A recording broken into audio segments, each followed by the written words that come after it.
Good afternoon. Welcome to the first meeting of the Legislative Committee on Senior Citizens, Veterans, and Adults with Special Needs. At this time, Ms. Weitzel, please call roll. Senator Cruz Crawford. Present. Senator Dondero Loop. Senator Rogish. Here. Assemblymember Edgeworth.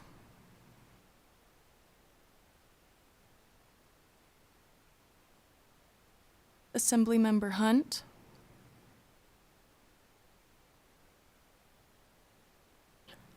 Assemblymember Karras.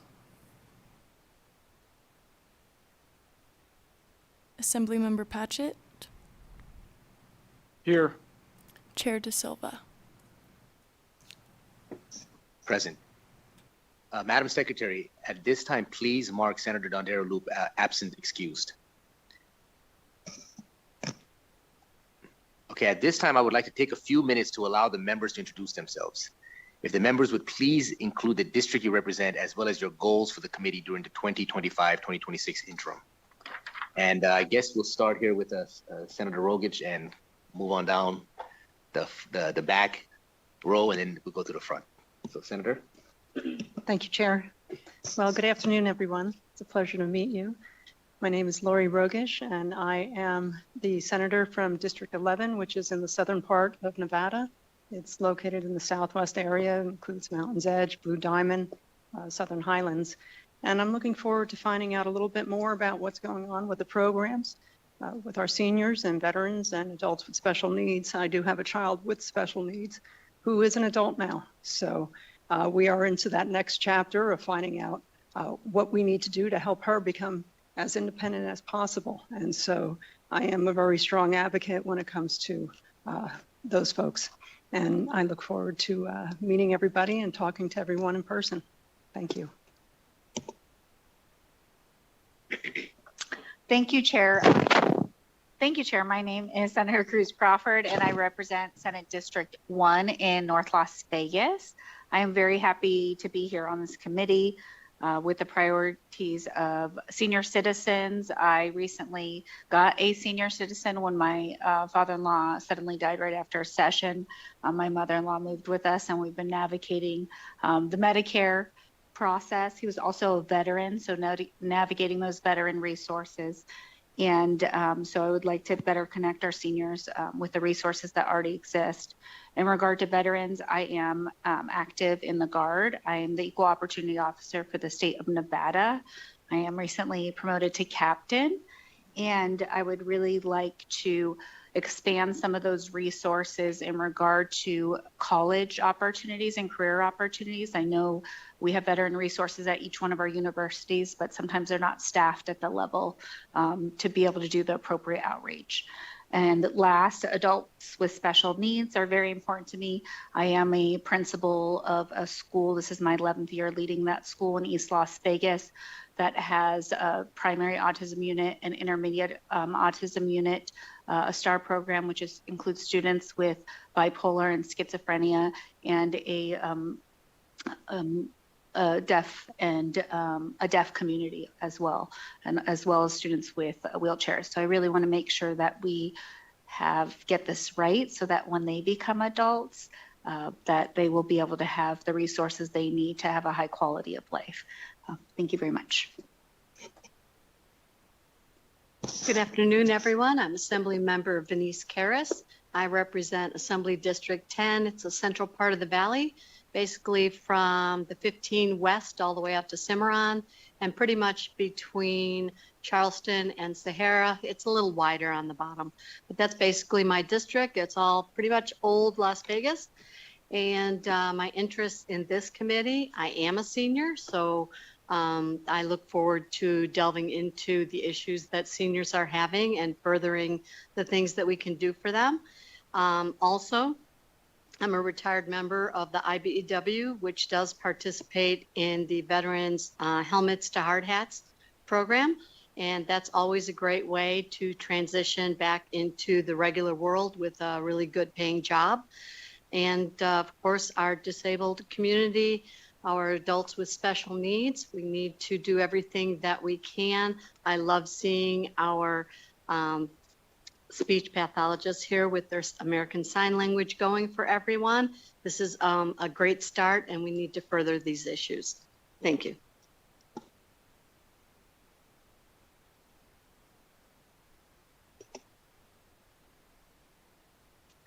Hi, everyone. My name is Assembly Member Linda Hunt. I represent Assembly District 17, which is North Las Vegas.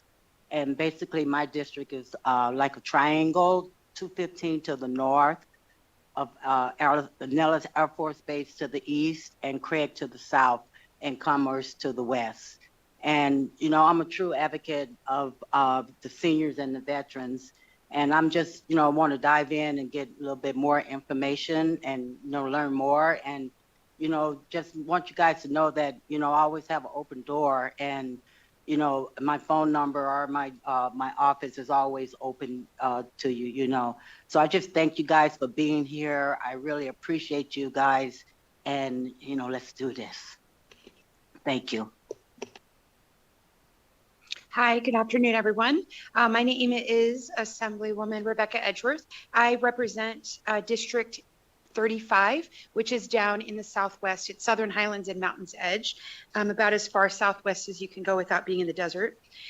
So I'm the only practicing physician that's in the assembly. So all of these are topics that I feel that are very dear to my heart. The kind of medicine that I practice is internal medicine, which is older folks typically. So those are the people that I really enjoy caring for. I do a lot of outreach out in the community, doing homeless outreach, people who are victims, things like that. So people who are disabled, and certainly seniors are people I treat all the time. It really breaks my heart to say that I also treat a lot of veterans in my outreach. I was born at Nellis Air Force Base, and my dad was in for 20. So veterans are very close to my heart. And there is a tragic amount of veterans that are experiencing homelessness in Las Vegas, unfortunately. So these are all topics I love. I can't wait to get started. Whoops. Good evening. I'm Jason Patchett. I represent the constituents in Assembly District 19, which is Eastern Henderson and out into the rurals, Overton, Logandale, Moapa Valley, and out to Mesquite. I'm excited to be on this committee and look forward to working with the members and the constituents. I'm here to learn, and again, like all the others on the committee, my door's wide open, and I'm looking forward to engaging in discussions and policy rulemaking practices so we can better the senior citizens and the veterans and the adults with special needs in this particular district. Thank you. And my name is Assembly Member Ruben De Silva. I represent Assembly District 28, which is comprises primarily of East Las Vegas and parts of North Las Vegas. I'm a school teacher at Rancho High School. And, you know, the older I get, you know, I think the more of my family members are becoming, you know, senior citizens. My mom, you know, is a proud senior here in Nevada. And so many of my other friends and family. You know, when it comes to veterans, I myself am a veteran. I served in the United States Marine Corps, served in the Iraq War. And when it comes to peoples with disabilities, you know, a lot of people don't notice about me, but I do have a disability myself. I sustained a gunshot wound, a sniper round in the war, and lost use of my my left arm. Significant use. I can't type. You know, it's hard to like do certain basic things. So there's this sense of like, you know, understanding that, you know, that you need to navigate the world in a different way. You know, once it was a life-changing event, and so I'm definitely looking forward to learning more about the ways that the state can help our constituencies, our seniors, our adults with the special needs, and our veterans, having a place a near and dear place in my heart for all three of these constituencies.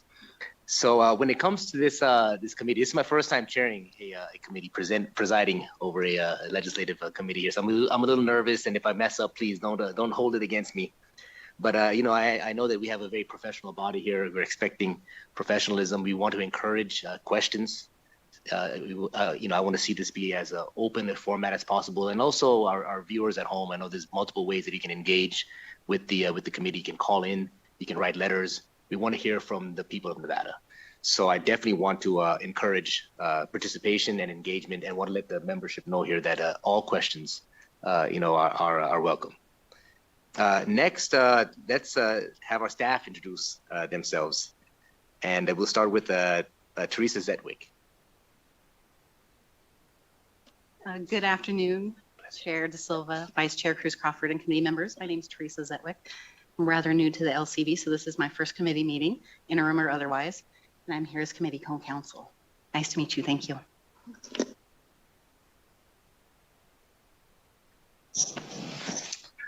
Good afternoon. My name is David Noss. I'm a LCB legislative staff here as committee co-counsel for seniors, vets, and adults with special needs. This is my second time being committee counsel for this committee.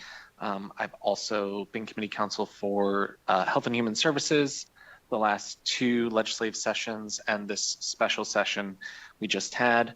And I'm also committee counsel for the Nevada Youth Legislature. So excited to be here and to serve the committee in whatever way they need. Thank you. Good afternoon. My name is Destiny Cooper, Committee Policy Analyst. I usually staff Health and Human Services on the Senate side during the legislative session. This is my second interim on the Seniors, Vets, and Adults with Special Needs Committee.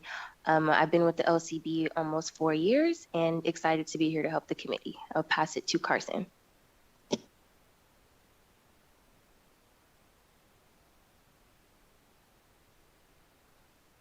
Thank you. For the record, Cesar Melgarejo, Committee Policy Analyst. This is my third interim staffing this committee, and this interim I'm also staffing the Interim Judiciary Committee. So I'm happy to help the committee and Destiny with anything you need.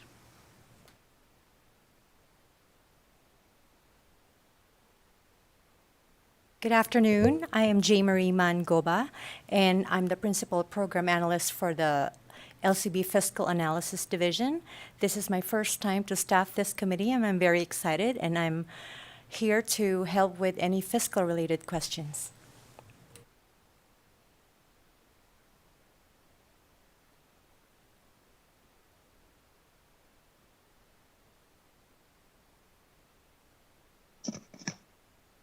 And we also have our research policy assistant, Virginia Weitzel. Is she in attendance today? Okay. And lastly, also, I want to give a thank you to our audio, visual, and hearing AVH and ITS staff. I know without you, we'd only be a bubble here, but because of you, we can actually expand out and engage with the rest of the state. So thank you, thank you. A couple of housekeeping measures. Before we begin, I would like to go over a few housekeeping items. First, I would like to remind everyone to please silence all your electronic devices, especially cell phones and laptops, during the meeting. This committee will meet 4 times during the interim, and Las Vegas will serve as our primary meeting location with video conferencing to Carson City. Members and presenters may also attend virtually via Zoom. Everyone is encouraged to participate from whichever location is most convenient. The committee's meeting materials can be found on the committee website located on the Nevada Legislature's website. You can also sign up for electronic notifications related to any activity on the committee's website.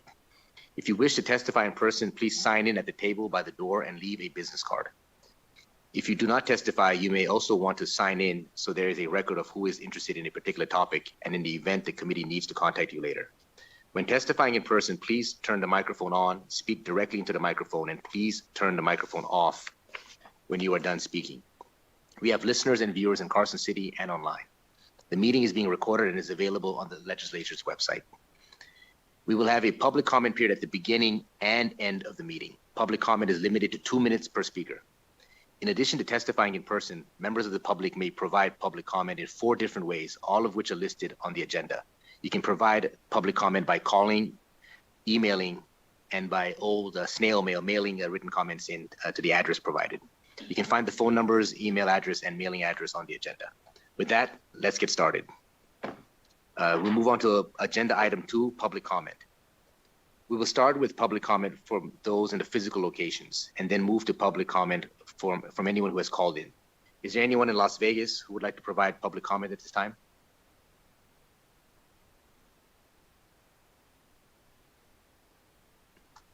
Okay, seeing nobody in Las Vegas, is there anyone in Carson City who would like to provide public comment at this time?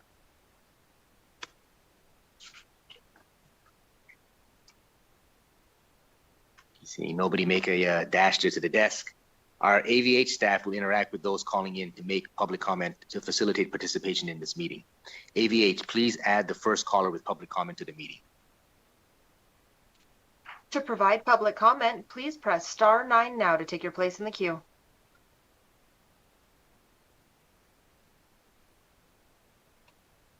Chair, we have no callers wishing to participate at this time. Thank you. There will be another public comment period at the end of the meeting, or you can submit a written statement which will be added to the record. Please submit your written statement no later than 48 hours after the meeting. And with that said, we'll move to the meat and potatoes of the meeting here. Agenda item 3, a review of the committee's membership duties and responsibilities. Thank you, Chair De Silva. For the record, my name is Destiny Cooper, Committee Policy Analyst, and it is my pleasure to serve as the lead Committee Policy Analyst for you this interim. My role is to assist the committee as a whole and to each of you as individual legislators while also providing policy and research needs to help you make informed decisions about the issues reviewed. Before you is a copy of the committee brief, which is also available on the committee's webpage. The committee brief provides a general overview of the committee, and the committee is charged with reviewing, studying, and commenting on issues related to senior citizens, veterans, and adults with special needs. Chair De Silva has scheduled all 4 meetings of the interim that were allotted to us, with the next meeting scheduled for Monday, March 30th. Please note a work session will be held on Monday, August 17th. Let me know if there's any questions. Thank you. Thank you. Are there any questions from the members? Okay, so we're going to go a little bit out of order here today. I think we have a staff from NCSL who have to catch a flight. So we'll be going to agenda item 5 first. A presentation on state options for improving care for people with intellectual and developmental disabilities. So with that said, we'll turn the floor here to our presenters. You may begin when you're ready. All right. Thank you, Chair De Silva. One moment, accessing slides here.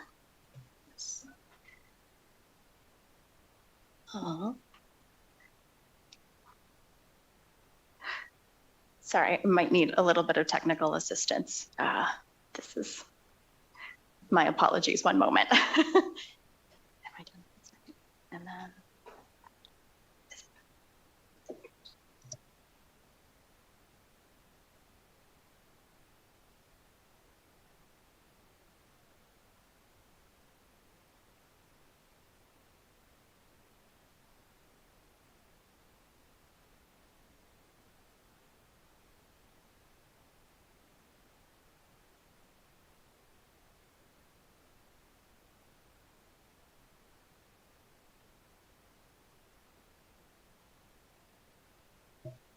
One moment, sorry, we're getting the slide deck up. Thank you for your patience.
Thank you. Thank you so much for your patience with the technical difficulties, not my forte. Thank you so much, Chair De Silva and Vice Chair Cruz Crawford, for inviting the National Conference of Legislatures to speak here today. My name is Catherine Costanza, and I'm a fellow in the NCSL Health Program, and I'm joined today by my colleague, Annie Miller, from our Employment, Labor, and Retirement Program. And before we kick off, I just want to flag for you all, if you're not familiar, that the National Conference of State Legislatures is your professional membership organization. We provide bipartisan and nonpartisan support for the over 7,300 legislators and the over 20,000 legislative staff in all 50 states, DC, and the territories, with nonpartisan policy support and research assistance, including technical assistance presentations like this one. So if we're unable to answer any questions during the presentation today, please reach out to us anytime. We're always happy to provide confidential and nonpartisan research support on any policy topic in the future. And if we don't know the question, we will connect you to someone who does. So with that, let's go ahead and kick it off. So today we've been asked to provide an overview of national trends and state health and employment policy options to support adults with disabilities. So we'll start with demographic trends, move into state health policy options and examples, discuss the role of access to technology, and then I'll pass it over to Annie to discuss state policy options related to employment. So let's dig right in. So nationally, more than 1/4 of adults, or about 61 million people, have one or more disabilities. For demographic research purposes, adult disabilities can include 6 different disability types. This includes serious difficulty hearing, serious difficulty seeing, cognition difficulties, which includes serious difficulty concentrating, remembering, or making decisions, mobility disability, which includes serious difficulty walking or climbing stairs, and self-care disabilities, which include difficulty dressing, bathing, or feeding oneself. I also want to flag there's also independent living disabilities, which includes challenges running errands alone and other activities, and that was accidentally omitted from this slide, so that is an additional type of disability. Disability can occur as a result of age, or of temporary or permanent physical or behavioral health conditions. So disability is not condition specific. Additionally, while this is the definition used to research disability prevalence and type for adults, disability can be defined in different contexts for different purposes. So there's a federal definition of developmental disabilities that's used to establish legal rights and funding for certain services and research activities. The federal definitions of disability under the Social Security Act establish eligibility for income supports through Social Security disability insurance and the supplemental security income. State-specific definitions of disability determine eligibility for state programs and services, and the definitions of disability look different for children than they do for adults. So that's all important to keep in mind as we're looking at this definition here. So when we look at the rate of disability for adults, for the total US population, sorry, I lost track of my notes. There we go. This particular graph shows data from the American Community Survey on the rates of disability for the total United States population by age. And the gold bar is the percentage of people with a disability in each age group, and the blue bar is the percentage of people without a disability in each age group. And as you can see, 13.7% of the total US population has a disability across age groups, but disability rates increase as individuals age, with 5.3% of children under 19 categorized as having a disability, and up to 45%, just under half of adults age 75 or older, classified as an individual with a disability. And now we're going to transition to this same graph, but we're going to look at the Medicaid population specifically.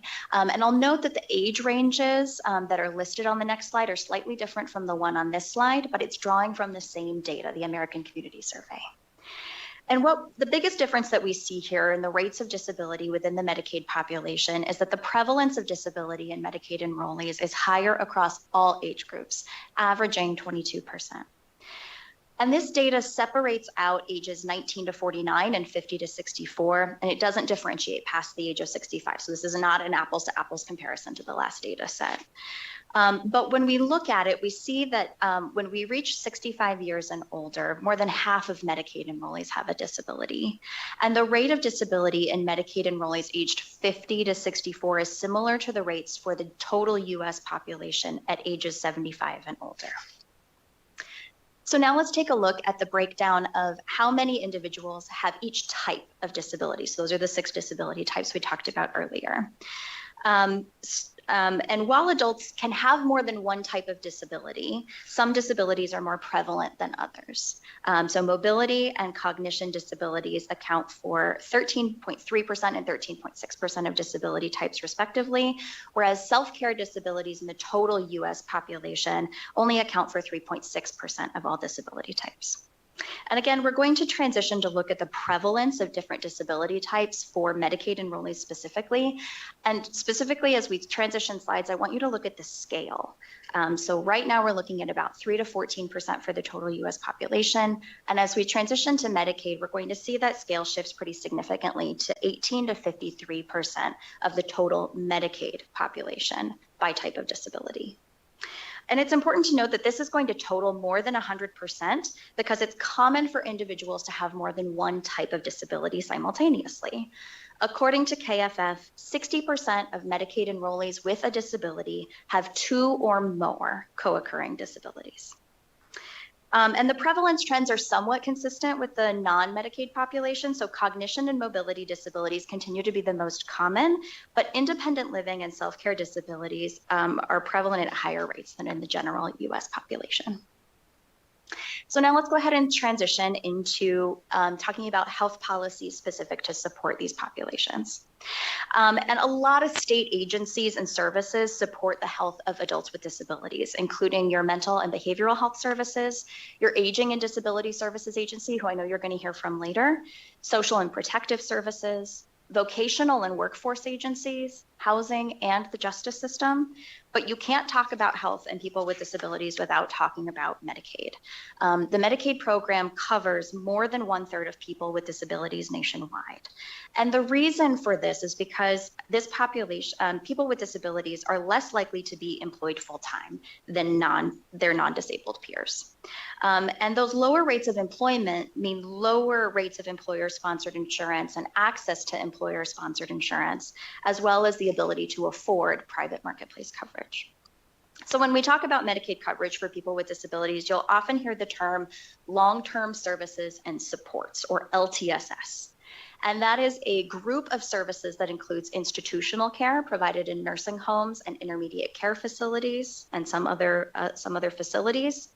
And it includes services provided in an individual's home or in their community, known as home and community-based services, or HCBS.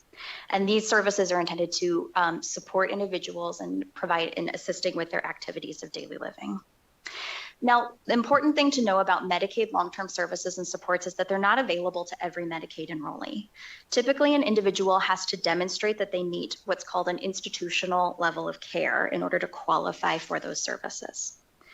Additionally, states are required in the Medicaid program to cover institutional services, but they are not required to provide home and community-based services, although all states do.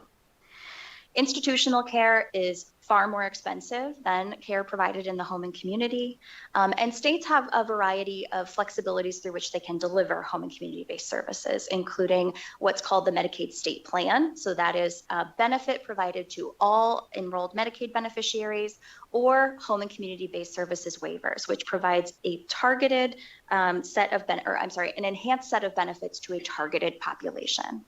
States are also permitted to cap enrollment in waivers, which can lead to wait lists for individuals to participate in waivers, which we'll talk about in a little bit. So when we look at Nevada, according to KFF data from KFF analysis of American Community Survey data from 2023, over 137,000 Medicaid enrollees in Nevada had a disability. And about 1/3 of these qualified on the basis of being eligible for supplemental security income, whereas the other 2/3 of those individuals did not qualify on the basis of that. And over 81,000 of those individuals were adults aged 19 to 64. So when we look at the state policy options to support the health of people with disabilities, these options include, by the way, both Medicaid-specific policies and those beyond the Medicaid program. And you can check out the linked brief in the center of this document for more information about some of these policy options today. So first, states can consider addressing co-occurring conditions. So as we mentioned earlier, adults with disabilities can have more than one type of disability, particularly in the Medicaid program. And so individuals with multiple conditions need additional supports to manage those multiple conditions, but can live healthier and more productive lives when those conditions are managed. On the moving to caregiver supports, 1 in 5 Americans provide unpaid care to another person. And caregivers can play an important role in helping individuals remain in their home and communities rather than in institutional settings. But caregiving is hard work. 1 in 4 caregivers report negative impacts from the physical, emotional, or financial strain of caregiving. So states can consider a range of options to support caregivers, from paying caregivers for Medicaid covered services to providing specific supports like respite care, education and training, home modifications, and more. Moving on to Medicaid buy-in programs. These are programs designed to support working people with disabilities. Often working people with disabilities may have access to employer-sponsored insurance, but need more health services than their employer offers, or may face employment disincentives if their income rises above the eligibility for the wraparound services that they need to remain employed and remain healthy, including complex technology, complex medical equipment, transportation, and other services. So the Medicaid buy-in program provides Medicaid wraparound benefits that for working people with disabilities that supplements their primary health coverage that they receive through their employer. And individuals with disabilities who use the Medicaid buy-in program may be required to pay premiums on a sliding scale basis based on their income. Moving on to home and community-based services waivers and wait lists. As we talked about, oftentimes these waivers can come with wait lists because states are permitted to cap their total enrollment in the program. So states can consider options to alleviate wait lists to increase those access to those home and community-based services, which can include employment supports and a lot of other additional supports for individuals' health. And we'll talk about access to technology in the next section. So starting with co-occurring conditions, we have a couple state examples here. So Arkansas specifically enacted several pieces of legislation in the 2025 session to expand access to dental care for certain Medicaid enrollees. So people with disabilities, particularly those with intellectual and developmental disabilities, are particularly vulnerable to poor oral health outcomes and have a harder time accessing traditional preventative dental care. So Arkansas covered sedation dentistry for beneficiaries that receive their long-term services and supports. And they also required reimbursement for dental schools to provide care to individuals with high complexity oral health care. And that also adds in a training component so that providers are more familiar with the services they're providing when they're more complex. In Kentucky, the Lee Specialty Clinic is a multidisciplinary clinic that serves individuals with complex intellectual and developmental disabilities. And it provides medical, dental, psychiatric, vision, podiatry, and other specialty care services through the clinic that are funded in part through a state general fund appropriation. And according to preliminary analysis, some preliminary evidence, the clinic's multidisciplinary care model has reduced overall healthcare spending for people with complex intellectual and developmental disabilities by 44% and has reduced inpatient admissions and readmissions and emergency department visits as well. Moving on to caregiver support. So one option states have is to pay family caregivers for the Medicaid covered services they provide to Medicaid beneficiaries. During the public health emergency, states had some flexibilities, temporary flexibilities, to pay family caregivers through the Medicaid program. And since the end of the public health emergency, at least 9 states have extended those flexibilities. Additionally, states can consider non-Medicaid grant or subsidy programs like the ones listed here for Arizona, Maryland, Mississippi, and Pennsylvania to identify a certain class of caregivers who need support. So for example, the Pennsylvania program assists caregivers of individuals with dementia, functionally dependent older adults, and individuals with disabilities. States can also choose the types of caregiver supports that are covered. So Arizona's program covered part of the costs of hearing aids, glasses, counseling, respite care, and informational supports. And Maryland's program covers home modifications, equipment purchases or leases, costs for adult daycare, specialized transportation, and legal or financial services.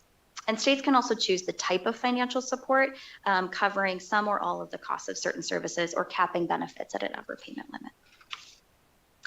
On the Medicaid buy-in side, states have expanded access to programs that provide wraparound supports to working people with disabilities in recent years, either clarifying or increasing the income and asset thresholds to qualify for the program. So for example, Utah recently extended the income limits to include individuals with incomes between 250 to 800% of the federal poverty line, and assets under $125,000.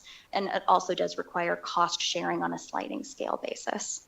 And Virginia also required its department to proactively collect information to help determine individuals' eligibility for their Medicaid buy-in program called the Medicaid Works program. When it comes to home and community-based services waiver waitlists, states have a variety of options to consider. Arkansas added a measure to essentially track their waiver waitlists and waiver waitlist durations in their managed care organization quality reporting. Mississippi has authorized its Division of Medicaid to spend funds to provide home and community-based services to avoid institutionalization without those services counting towards waiver slots in the state. And states like Colorado and Kansas have enacted legislation to put in place long-term plans to address this issue. So Colorado enacted legislation requiring the development of a strategic plan to address wait lists in 2014, and Kansas has established a joint committee to oversee home and community-based services programs, including waiver wait lists. Moving on to assistive technology, I'll fly by this really quickly. So we're going to look at access to technology, starting with assistive technology. And assistive technology is fairly broadly defined as any item, piece of equipment, or product system, whether it's acquired commercially or modified or customized, that can increase, maintain, or improve the functional capabilities of individuals with disabilities. And while you might think of complex technology, the types of assistive technology that are most commonly used by older adults specifically are the 5 listed here: canes, walkers, wheelchairs, grab bars, and bath seats. Additionally, adults with disabilities may also use other types of assistive technology to support activities like communication, navigation, queuing, skill development and task completion, and other activities. And assistive technology is only one category of access to technology.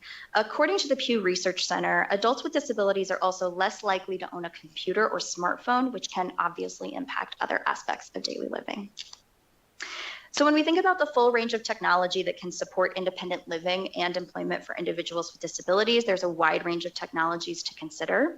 So based on the linked survey and report here of 40 responding state developmental disability services agencies, the scope of technology that can be used to support individuals with intellectual and developmental disabilities specifically can include adaptive aids, home modifications, durable medical equipment, and remote patient monitoring to monitor their health conditions, personal emergency response, wearables, smart home technology, telehealth, and more. And there's many different funding authorities that can be available for access to technology and technology supports. Medicaid home and community-based services were identified as the primary funding authority, but these were followed by state general fund revenue as well as vocational rehabilitation agencies as well. And looking at some state examples, states have several ways of supporting access to technology for adults with disabilities, starting with assistive technology loan funds, which can help people with disabilities purchase some of that technology equipment. States can also convene task forces or councils, some of which, like Missouri's, were created to administer their assistive technology trust fund, as well as coordinate across agencies. Ohio also established a technology first task force to expand innovative technology solutions for people with developmental disabilities and align policies across state agencies. Illinois took a different approach related more to evaluation and training. So their assistive technology evaluation and training centers help provide people with disabilities with comprehensive evaluations, training, and hands-on experience with assistive technology before they purchase it. And Puerto Rico has an assistive technology loan program that also requires coordination across agencies and municipalities to establish an equipment recycling and loan program. And then also 18 states and Washington, D.C. have permanently included the use of telehealth services for home and community-based services for people with intellectual and developmental disabilities. And while we most commonly think of telehealth as the way people receive physical or behavioral health services, according to the survey of 40 state agencies, telehealth was most frequently used for employment services, day programs, and pre-vocational services for people with intellectual and developmental disabilities. And that's a great segue to hand you off to my colleague, Annie Miller, who will discuss state policy options to promote employment for people with disabilities. We have more NCSL resources here and at the end. Good afternoon. My name is Annie Miller, and I am a policy associate with the Employment, Labor, and Retirement team at NCSL. And I'll be speaking today about apprenticeship opportunities for individuals with disabilities. I was able to collaborate with the Department of Labor as well as the State Exchange on Employment and Disability on NCSL's policy brief on apprenticeship opportunities for individuals with disabilities, which is why I'm here talking today. And during my presentation, I will provide an overview of the disability employment landscape, as well as some quality apprenticeship programs, the associated costs and benefits of those programs, and some state approaches and policy examples. So to begin, this is just a brief snapshot of the disability employment landscape. And the chart on the left is derived from the Bureau of Labor Statistics, and it shows us that people with disabilities are employed at more than double the rate of people without disabilities.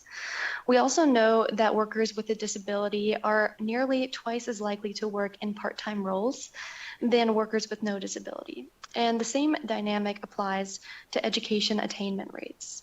In 2024, about 23% of all people with a disability had completed a bachelor's degree or higher, compared to 42% of those with no disability. And additionally, I've included the labor force participation rate of individuals with disabilities, which is defined as the rate of the number of people who are either working or seeking work as a share of the working age population, which is 16 or older. And we can see that people with disabilities have a 43% participation rate, while those without disabilities have a 78% participation rate. And why is this the case? So people with disabilities may experience many different barriers to employment, and this slide highlights several common obstacles. For instance, income limits, with which Catherine touched on benefit systems like supplemental security income or SSI and Social Security Disability Insurance, SSDI, can present a barrier to employment. And these limits might discourage individuals from pursuing employment altogether, or it might segregate them into part-time roles. Another common barrier is a lack of accommodation. And the Americans with Disabilities Act requires employers to provide reasonable accommodations to applicants and apprentices with disabilities to help them perform critical job functions. However, some employers may lack the ability to implement and incorporate new or modified tools, as well as physically accessible facilities, flexible work schedules, or personnel support. And the next barrier I'll cover includes a lack of reliable transportation or financial resources. And these are needed to pay for things such as program tuition, fees, supplies, other training materials, and associated costs. Transportation specifically can present a huge obstacle, especially in rural areas or areas without reliable public transit.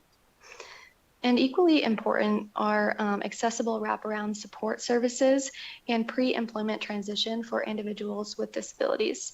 And this can mean post-secondary training opportunities, as well as workforce readiness or self-advocacy training.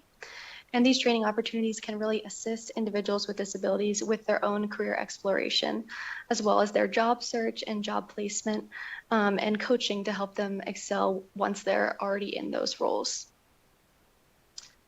And now I'd like to transition the conversation to talking about apprenticeships. These programs can be a really valuable tool to help individuals with disabilities access the job market. But how do they work? How are they structured? And what sets them apart from other jobs? And how can people with disabilities really benefit from these types of programs? So they are typically registered and authorized by the U.S. Department of Labor or a designated state agency. And they are unique in the sense that they provide workers with paid employment up front, while also delivering structured education, usually in a classroom. And they also provide on-the-job training at the same time. And all of these factors together can really lead to a highly skilled workforce. And they additionally might come with a new credential as well that the applicant can carry on into their future employment. So although apprenticeships represent a great employment opportunity for individuals with disabilities, there are both costs and benefits to participation. And most, if not all, I should say, of the research on the costs and benefits are not specifically focused on apprentices with disabilities, but we can kind of extrapolate many of those results and suppose that they are largely true for people with disabilities as well. For the benefits, apprenticeship programs have very few financial costs to participants because apprentices are paid employees, and therefore the programs often result in more timely returns on investment compared to other training and education options. And apprenticeships also provide participants with in-demand skills, which can lead to both strong ties to the labor market and long-term increases in earnings. In the Inclusive Apprenticeship Report, which was done by the Urban Institute, employers of inclusive apprenticeship programs were interviewed about their experience running these types of programs. And one employer noted that the structured progression through the apprenticeship program and the achievement of certain competencies led to the particular success of apprentices with disabilities. And they noted that this kind of structure and support is often unavailable in other jobs. However, apprentices might also experience several cons of participation. And this circles back to the barriers I mentioned before, and a loss of certain benefits like SSI and SSDI can be a huge barrier and lead to non-completion of the programs. And apprentices with disabilities might also experience lower entry-level earnings compared with other jobs. But as I mentioned before, many of the long-term studies on financial returns for participation in apprenticeship programs is not focused on apprentices with disabilities. So now turning to the costs and benefits for employers. Similarly to apprentices that are moving through the programs, employers must also consider the costs and benefits before starting one of these programs. And research cited by the same Inclusive Apprenticeship Report shows that in the United States, apprenticeship programs are valuable to employers because they increase worker productivity as well as reduce turnover and improve workplace culture and production processes. However, on the flip side, employers must also consider the cons of inclusive apprenticeships. The financial costs of accommodations vary depending on both the individual apprentice's needs and the employer's prior investments in inclusive programs. And a state staff member from a state agency was interviewed for that report and said that employers often overestimate the accommodation costs and are therefore less willing to develop an inclusive apprenticeship program. However, I'd like to note that many affordable options for accommodations do exist. For example, an employer might opt for a virtual job coach who can check in with apprentices remotely instead of paying an in-person person to come and support. So aside from the costs and benefits of the programs themselves, I also wanted to talk about some common state approaches and implementation strategies. So many states take a preliminary goal setting or planning approach before creating and funding new programs. This can take the form of new state facilitated task forces, and these task forces may allow stakeholders within the disability and workforce development communities to initiate a program planning process in a collaborative and informed way. And during this planning phase, states might also put funding towards apprenticeship opportunities or they may also work closely with state and community colleges to get an understanding of programs that are both successful and in demand. Another state approach is to reach out to existing agencies to look for areas of collaboration. The state might encourage collaboration across a group of agencies as well to help determine workforce demands and identify opportunities for the future. Tax incentives also provide states with a strong mechanism to create buy-in from employers. And by offering tax credits to employers who facilitate inclusive apprenticeship programs, states are able to help businesses absorb the costs associated with expanding employment opportunities to individuals with disabilities. And one of the final approaches that I want to touch on includes wraparound services and support programs. And I also mentioned this briefly in the barriers conversation, but these services can be very meaningful in providing additional support to ensure the long-term success and program completion for individuals with disabilities. So now that we've looked at some state approaches, we can turn to some of the ways states have implemented these strategies. For instance, Ohio's apprenticeship agency called Apprentice Ohio works in close collaboration with a diverse group of state agencies, including opportunities for Ohioans with disabilities and other stakeholders to provide inclusive apprenticeship programs. In New Jersey in 2020, they created a pilot program to offer stipends to offset transportation and childcare costs for apprentices. Workers who are often underrepresented in apprenticeship programs were prioritized for this program as well, and still given priority throughout the measure. California's Interagency Advisory Committee on Apprenticeship created a subcommittee authorized by Assembly Bill 1019 to address apprenticeship opportunities for the disabled community. The bill also adds the Director of Rehabilitation and the Executive Director of the State Council on Developmental Disabilities to that interagency committee. And both Louisiana and Delaware have created tax incentives for employers participating in inclusive apprenticeship programs. In Louisiana, for each qualified individual with a disability that a company employs during a taxable year, employers can claim a tax credit of up to 50% of gross wages during the first 4 months of employment and 30% of gross wages during each subsequent continuous month of employment. And in Delaware, they offer a tax credit for employers who hire individuals with disabilities who are referred by the State Vocational Rehabilitation Program. It is equal to 10% of the employee's gross wages paid by the employer over the course of the employee's sustained employment during that taxable year. So obviously those aren't all of the state examples, but we do have more resources on NCSL's website. And these are some other sources that I've used to put together the presentation today. Encourage you to access these tools and learn more about inclusive apprenticeship opportunities. So thank you so much for your time. Thank you. Committee members, are there any questions?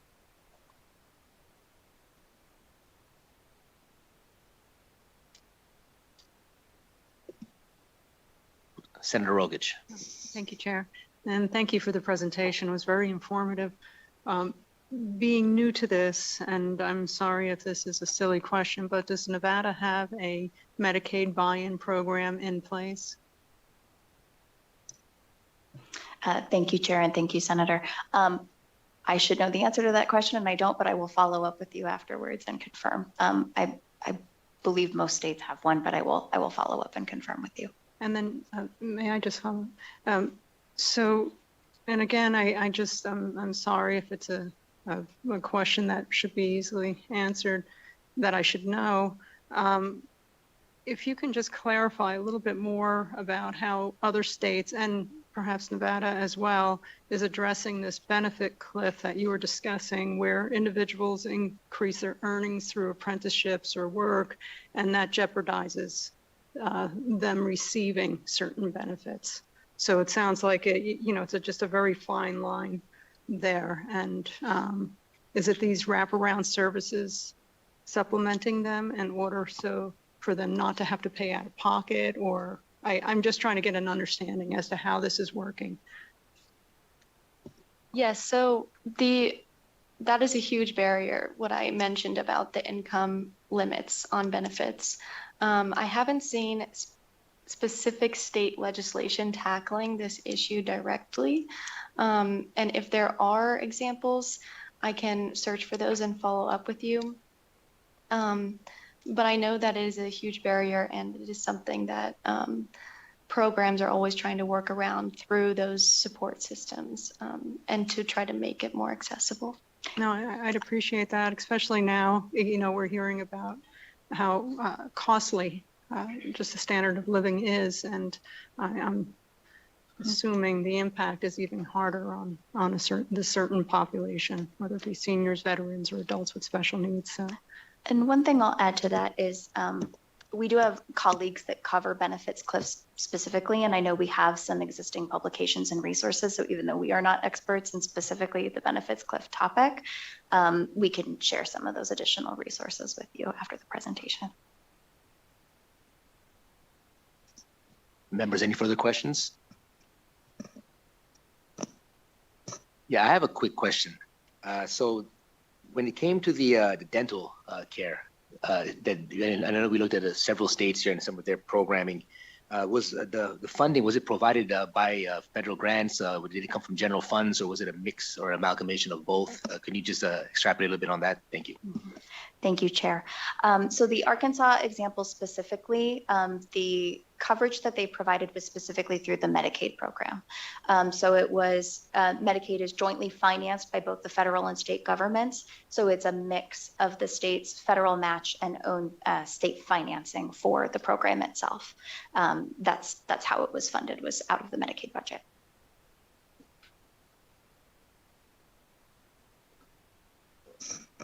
Any further questions, members?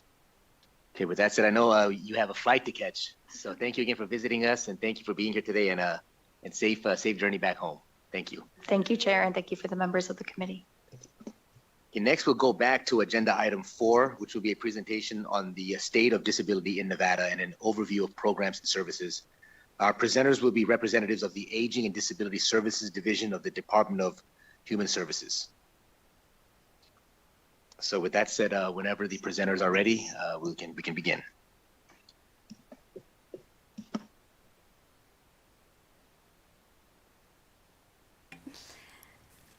Good afternoon, Chair De Silva and members of the committee. I'm Ricky Robb, and I serve as the Administrator for Aging and Disability Services.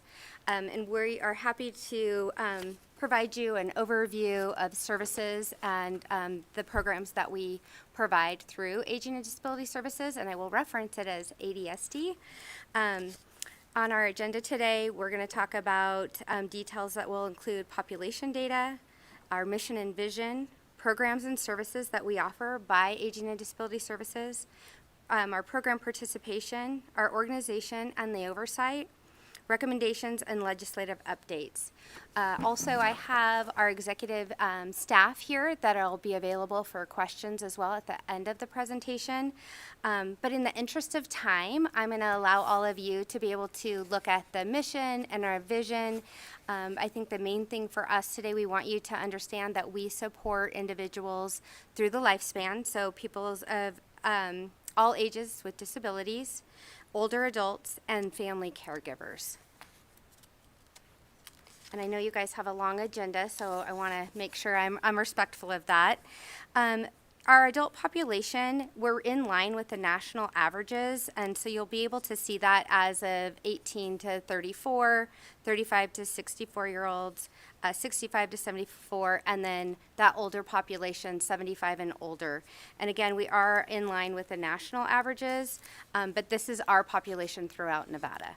And keeping in mind that Aging and Disability Services serves the entire state, I know this group seems to be more southern focused, but our goal also will be to educate and show all of you what the state population looks like as well, and so that you guys have that perspective.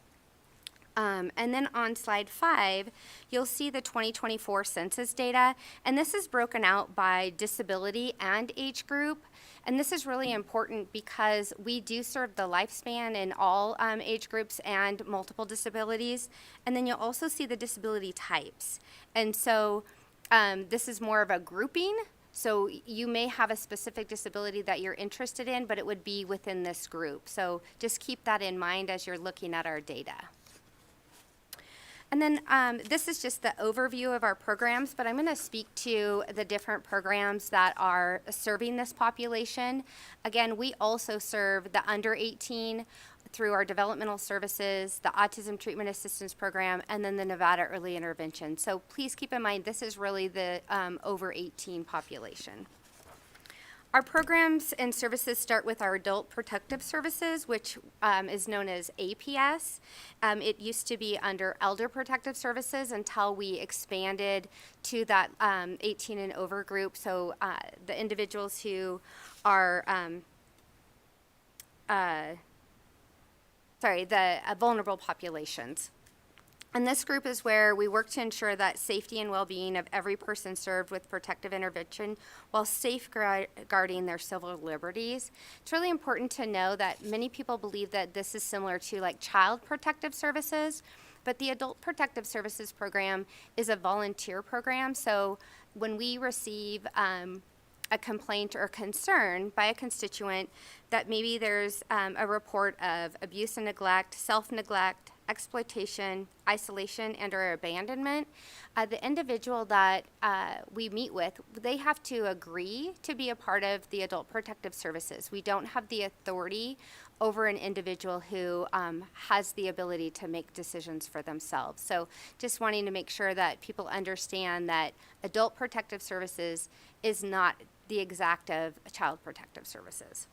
And we have the contact for statewide as well as Las Vegas to ensure that if you do have a concern or if you have a constituent that has a concern, you can give this information directly to them. And then our funding sources. So I won't go into detail, but just for your knowledge, all of our programs are what we consider braided or multi-funded. So it's anywhere from state, federal, as well as Medicaid funding, and so we do bill on many of our programs.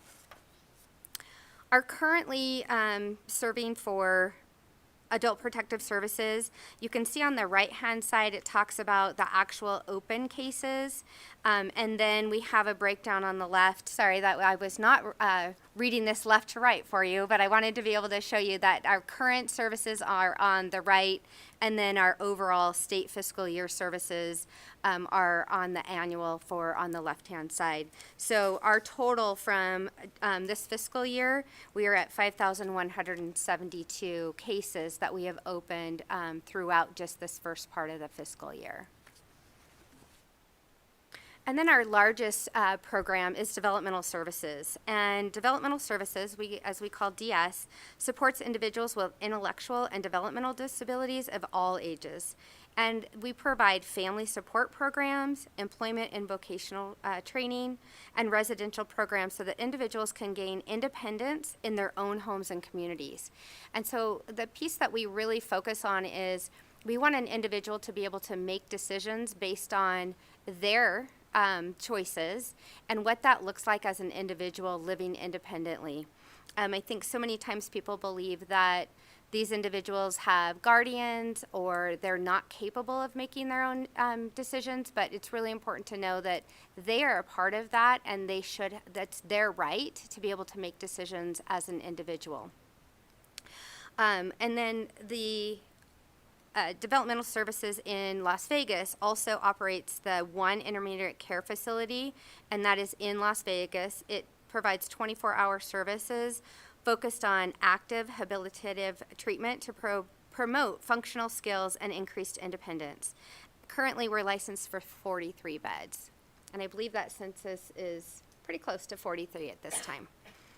And just for many of you that have been following the Campus for Hope as well as the Forensic Hospital, the ICF, the Intermediate Care Facility, is on that campus and has been. So there's individuals that reside at the 24-hour facility at the Intermediate Care Facility. Again, we've put the contacts here. You are welcome to, if you have a referral for any constituent, to just feel free to pass that number out for them to be able to make their inquiry directly. Okay, our currently served for developmental services, this data is it's tentative and it's subject to change. So we, in fact, just received some data today that actually helps on our wait lists and some of those numbers, but weren't able to have it validated before the meeting. So just know that this information is tentative because we've had some good changes as we've navigated. But I think it's important to be able to look at the different programs. So if you look at FY26, and that RRC stands for Rural Regional Center, and that they have served 865 individuals in FY26. And if you really look at from the last 4 years, it's an increase. So these types of individuals are coming in on a daily basis. So there's referrals that are significantly high. As you heard the last person speak, these types of services are at an institutional level of care. So a autism diagnosis doesn't necessarily mean they're going to qualify for developmental services. They do have to meet the level of care. And so it's really important. And then if you look at SRC, that's Sierra Regional Centers, in FY26, they had 1,900 individuals that they served in comparison to the previous years. You can see that's a pretty significant jump. And Sierra Regional Center is in the Washoe County area in the north. And then you have DRC, which is Desert Regional Center, and that is our Las Vegas region. And so when you look at these in comparison, and you can see the years, 8,811 individuals were served by the regional centers for developmental services. That's a significant number, and so I think it's important to be able to see the impact that we are making in the service delivery. And then specifically, it also breaks out the adult services. So for DRC, again, that's Desert Regional Center. It's over 4,000. Rural Regional is 700. Sierra Regional is 1,418. So of that 8,811, 6,500 of those are the adults that we are providing services. So again, those are intellectual, developmental disabilities, again, that meet that institutional level of care. So developmental services, we had a significant funding shift in this last legislative cycle, and so we have really become creative in what that looks like and how we're providing those services, and ensuring that our wait lists have increased. So we're really been working with the individuals to see what their service needs are and offering services which will ultimately reduce the wait list. So again, I wish that we could say that we had validated numbers, but what I can tell you is on slide 11, we've had a significant decrease in our wait lists. And so we're happy to do a follow-up and send that information for you so that you have that moving forward, so you have accurate numbers. But because of the changes in our funding, we've actually had unprecedented wait lists, and we have wait lists in service coordination for the first time in developmental services history. So that has become a conversation in our communities. It will be a conversation for all of you, for the adults that we serve in those regional center services. So I'm not going to highlight these wait lists at this point because I would like to be able to provide you some information on the reductions. Like Rural Regional, they've almost zeroed out their wait list, which we can't wait to share that confirmed data. And then Desert Regional and Sierra Regional, they have gone down upwards to 50% in some of those regions. Okay, and so some of our other programs, Long-Term Care Ombudsman, they are advocates for residents who are in long-term care facilities, and so they're addressing those complaints and promoting quality care and supporting residents' rights. So it's really important when we have individuals that are in those long-term facilities that if there's an issue, they can call an ombudsman, and that ombudsman is there to support the actual resident. They're not there to support the facility. They're there to ensure, to investigate and to ensure that that individual's rights are being served within that residential facility and that their care is appropriate. And then the other group is Office of Consumer Health Assistance, which we call OCHA. And this program supports Nevadans navigate the health insurance, workers' comp, medical billing, and they offer resources for uninsured and underinsured.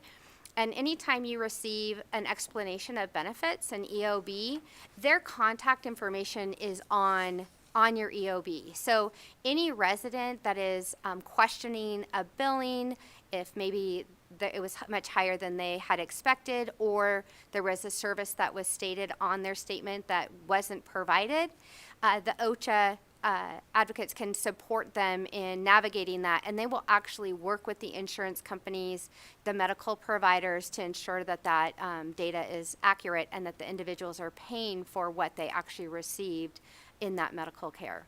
And again, it's a statewide program, and we have a contact for you as well. And the seniors and adults who are with disabilities who are served by OCHA, we have a breakout for you here as well. These numbers are, we've been working on defining a caseload for this group, and so you can see that the numbers vary from year to year, but we have it broken out by the adults, 65 plus, and over the last 4 years, they've served about 2,292 individuals, and then the individuals with special needs is about 970. And that is something that has grown over these last several years, and it's been great to be able to support the individuals, but also educate them on their rights as once they receive medical care. Our Office of Office of Community Living, they offer a variety of supportive services and programs for older adults, people with physical disabilities, as well as family caregivers. Our main goal is to empower individuals to live as independently as they can and to make decisions and choices for themselves. We also have Nevada 211 and Nevada Care Connection, and those are resources that any Nevadan can utilize within our state to either find resources, obtain referrals, as well as receive actual in-person connections when it comes to Nevada Care Connection. They can in-person services and supports.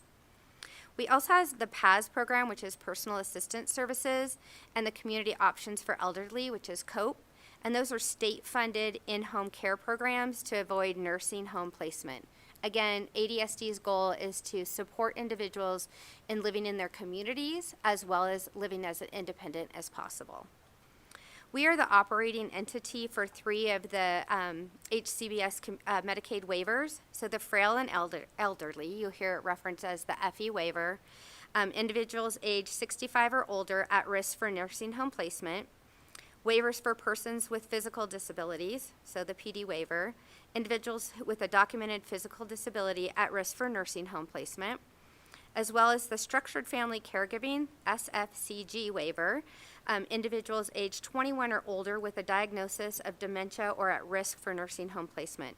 That's a new waiver, so we're still working on, we're working with Nevada Medicaid, so the Nevada Health Authority, in obtaining appropriate caregivers as well as service coordination. And the contact for the statewide intake is there as well. And for the home and community-based services, so HCBS, PAS, and COPE, so we currently serve 97. We have a wait list of 47. And then on for COPE, we have 37 and a wait list of 20. So in regards to this particular program, this is based on the budget. So the budget is going to dictate the number of individuals that we serve. And again, on the Medicaid waivers that we serve, so the ID waiver, which is the intellectual disability waiver, we currently serve 3,199 individuals. We have 874 individuals on that wait list. The FE waiver, the feral and elderly waiver, 3,197 individuals, and we have a current wait list of 2,226. Same for PD waivers, 1,271. And we have a wait list of 1,108. And again, on the family structured caregiver waiver, that program has not started yet, so we're still pending appropriate providers. And then we also have the attorney for the rights of older persons and persons with physical disabilities, intellectual disability, or developmental disabilities. ORA is what we call it for short. And Shauna Brennan is our legal advocate, and she provides legal advocacy for education and grievance resolutions for older adults and individuals with special needs.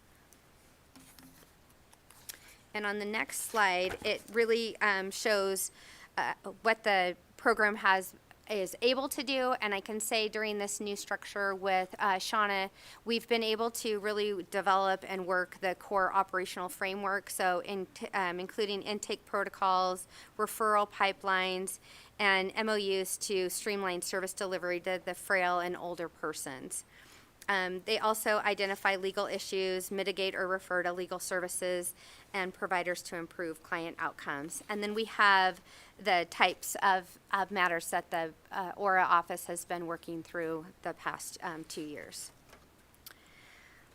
In regards to the 83rd legislative session, we have an outline of just some of the main bills that either touched older adults or individuals with disabilities, and so we just have these outlined. One of the ones that I just want to highlight for you is AB 368.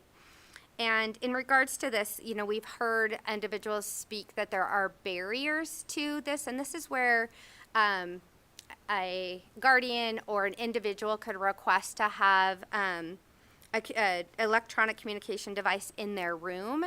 The law is very specific that it's to the individual's bedroom, and the challenge is that the advocates who requested this law, it sounds as though they really wanted it to be more open-ended, that it could be throughout the entire home for them to be able to see their individual and their loved one. However, there's a language barrier because the concerns that they are bringing to AB 368 is that the structure of the language in the law is very strict. And so the policies that Aging and Disability Services, Developmental Services has had to develop is based on the law. So I do think that that might be something that this body may want to review, that language, and talk to the advocates and see what the real need is, because we can only write policy based on law. And that enforcement will also have to be on law, based on law. So I think this is something that would be a good review to be able to determine what would best suit the individuals and what the request is through the advocates and the guardians and the individuals that they serve. On the next page, we have several, again, bills that are impacting adult services that are service deliveries through ADSD. Again, ADSD's role is to interpret the law and then to provide policy based on that language.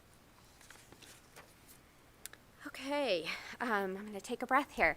So in regards to federal and state impacts to services, ADSD administers the programs and services funded by the Federal Older Americans Act, the OAA, including transportation, nutrition services, caregiver support, and homemaker services. However, the OAA has not yet been reauthorized at this point, and the federal budget for these programs is undetermined at this time.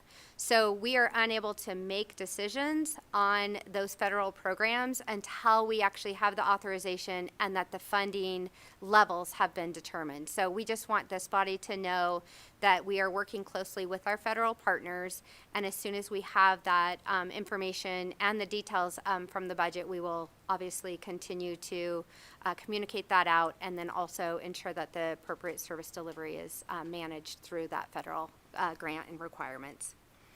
Also, federal changes to Medicaid funding and eligibility will have a direct impact on older adults with low income. So some of those insurance changes and cost changes, changes to the MCO, those will have a direct impact. Recent changes to Medicare policy, including the reductions in provider reimbursement rates and restrictions on telehealth, are resulting in increased provider shortages and limited access to critical health care needs.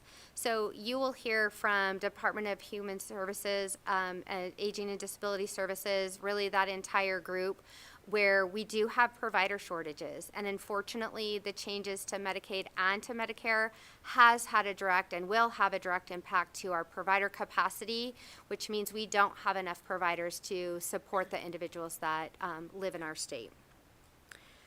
Through Federal Coronavirus American Rescue Plan Act fiscal recovery funds from the Governor's Finance Office, GFO, and ARPA, as we lovingly refer to them, ADSD funded 11 capacity building projects to expand bed availability for adults ages 65 plus or individuals 18 and over with physical disabilities in licensed residential facilities, so RFGs. This will result in 180 additional beds at project completion in March of 2026. So we're really excited that Aging and Disability Services was able to utilize that funding appropriately within the timelines and the restrictions to increase our beds by 180. Okay, I think that was a lot, but we stand for questions. Thank you. Committee members, are there any questions? Do we have? Okay.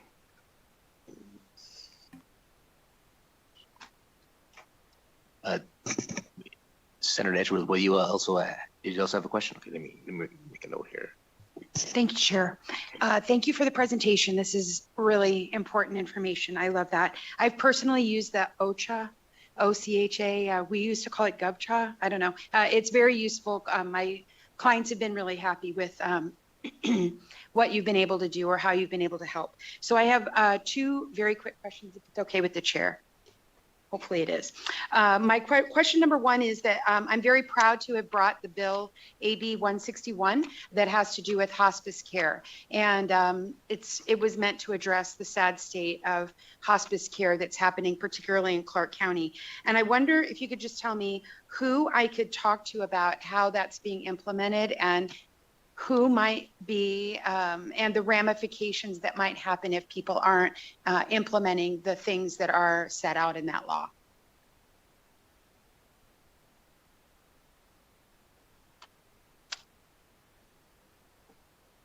Sorry, was that a complex question? Ricky Rubb for the record. It was a compound sentence.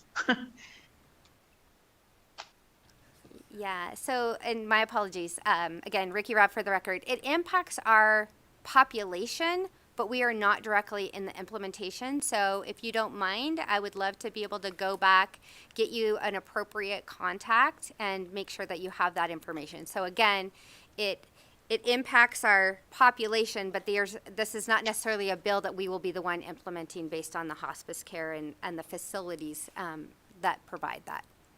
That makes sense? Good. Thank you. I appreciate that. I didn't expect you to be overseeing it at all, but I've gotten some feedback from some hospice providers that not everyone is implementing it the way that it was meant to be implemented, I think. So I appreciate that. Along those same lines, I know that you probably have to do with adult protective services or reporting to them. And I also would be interested in how I would access data for who's reporting on hospices, because that was part of the bill as well. If you could get back to me, I would very much appreciate that. Ricky Rubb for the record, we will be happy to get that information and get it back to you. Thank you so much. Thank you, Chair. Thank you. Next, we'll have Assemblymember Karras. Thank you for your presentation and thank you, Chair.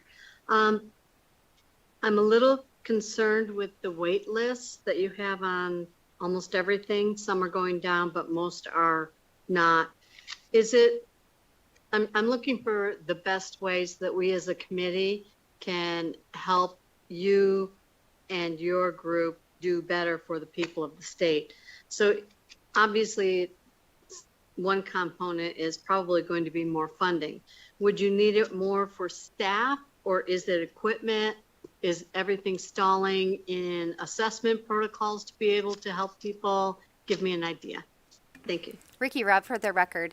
It's a multitude of things. I will say, first of all, funding. As many of you know, caseload was not funded for many of our programs in the last legislative session. It really shifted the last day for us. And so I think really looking at our funding, we are currently in the interim, we have an LOI that we will be reporting on that. So I would really encourage you to take a look at those reports. They won't come out until the end of our fiscal year. But we will be reporting on those LOIs that will talk about our wait list. I think the challenge is that if you don't have full funding for caseload, it makes it very difficult to reduce your wait list. So it's the chicken or the egg. So I think that's really important for us to look at. But we are really looking at how we can, our service delivery models.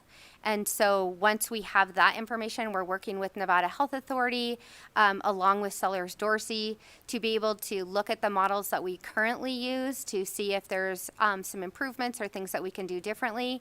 I think the other piece of that, it's really what's in our law, right? We serve individuals based on what's in statute. And so I think it's making sure that people really understand our statutes as well. It's not typically equipment. One of the things, and I will refer to the committee that did the funding, the finance committee. They talked about not funding a new or additional state staff. But depending upon which program that is, we have community programs as well as state staff. So we have to try and balance that and look at what programs are state staff, what programs are community staff, and how that's funded. So that is something that we're working on in the interim. And so any support that you guys can provide once we have that reporting structure and that information, we'd greatly appreciate your review and your feedback on that as well. Thank you. Chair, if I might add one additional. So in the areas where you were able to reduce your wait list greatly, can you tell me how you achieved such a great thing when you're lacking funding? Hello, this is Jessica Adams, and I'm one of the deputy administrators for ADSD, and I'm over our developmental services programs. As Ricky mentioned, I think as we start seeing some more waitlist numbers, you're going to see some pretty dramatic drops. One of the ways that we were able to do that, multifaceted, but one of the easiest ways for us to do it is we do have that HCBS waiver for people with intellectual disabilities. When we're able to add people onto the waiver for some of those services like supported living, jobs and day training, the federal government then picks up about 60% of the bill for that service. So we've been very methodically over the last year and a half for people who are getting those services, adding them onto the ID waiver, which then allows us to free up other state general fund to add more services. So that's really how we've been able to do it there. And I think that's, trying to just figure out the best funding mechanism, knowing that we have limited amounts of state general funds. So how do we pull in federal dollars, other sorts of dollars to be able to, do that?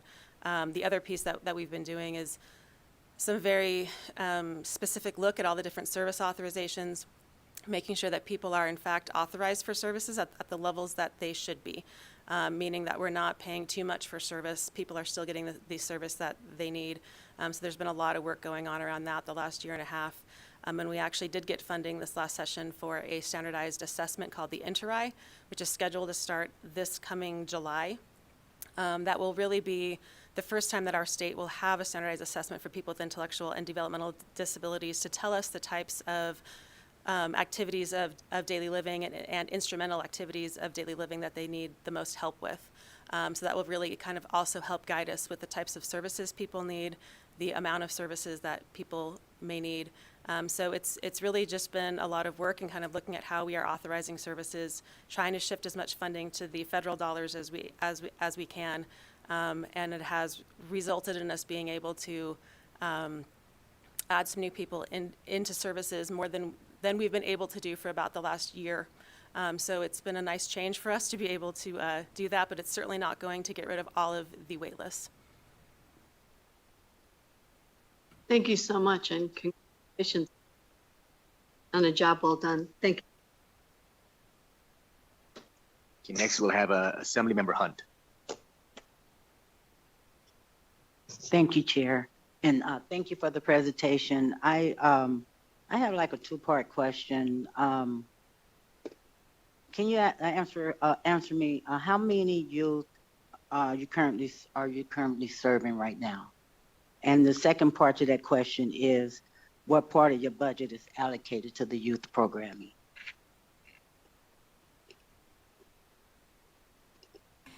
Thank you for the question, Ricky Robb, for the record. Are you for the youth programs? Is that? I'm sorry. I just want to make sure I have the right question. Yes, ma'am.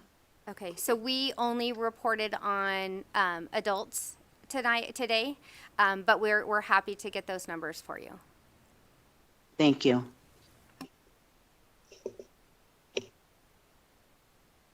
Senator Cruz Crawford. Thank you, Chair.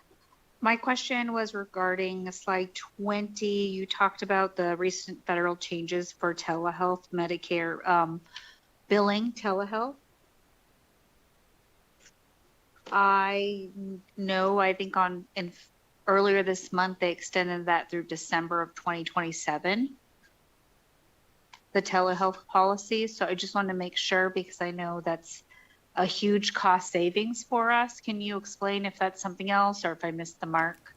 Ricky Robb, for the record. It's actually specific to the service and the provider type. So not all were blanket, only certain ones. I don't have that in front of me to be able to tell you that it was one to the other, but there are some services and some provider types that are that can continue on through December, but many of those we actually lost over the last 2 years since COVID. So again, that would be Medicaid. We could find that information out from Medicaid, but that's not something that we necessarily are tracking because it just depends on the provider type and the service. Thank you. I'd like some clarification on that because I know that's very, very important for our aging population, our rural population to utilize that. So my next question was in regard to the ombudsman and all the support they provide for people that might be at risk or abused. Are there notices within facilities, or how do people access that information if there is a crisis? Ricky Robb, for the record. Actually, if you walk into any facility, you will see a very large poster that explains their rights, and then it also has the contact for the long-term care ombudsman program. And it also is, I believe, most of them are in their packets as well as when they become a patient at those facilities. But it's on the walls for sure, and then it's throughout most of the buildings. Okay, thank you. Committee members, any questions? Okay, I have a couple questions here. Firstly, so when it comes to the institutional level of care, what is the cost to serve a single person in these institutional care situations, and is there a cost to care comparison in a community setting? Jessica Adams, for the record, yes. I mean, we would have to work with Nevada Medicaid to get you what those comparisons are, but we do have average costs of care. I don't have them with us, so we'll have to get those back to you. Thank you. And then my final question. So I was under the impression that there was some funding that was passed by the legislature. There was a notice, I know, in the IFC meeting last week that during the 2023 legislative session, $105.7 million was approved in the regional centers' budgets to increase rates paid to providers of intellectual and developmental disabilities waiver services. That was from IFC last week. I was wondering if you could just share some information on the change in funding. Jessica Adams, for the record. So that is correct. That was in the, we had the last two legislative sessions, we had implemented a new rate methodology and entirely changed in the rates that went into effect on April 1st, 2024. When we put those into effect, Essentially, it was somewhat of a guess as to how much it was going to cost. And so what ended up happening last session was we did have to ask for some supplemental appropriation along with, we did get a increase in the funding so we could keep the current services going based on what those new rates were. And so with those rates, it was quite a significant increase from what our providers had been paid previously. We did see the benefit of people being able to take on some new services. It was then just trying to play catch up with the amount of money that we actually needed.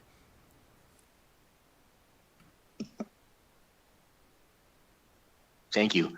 Committee members, any further questions? Okay, I think we're good with the questions. Thank you so much for your presentation today. We'll move on to jump over to agenda item 6, which will be an overview on barriers to access and legislative needs.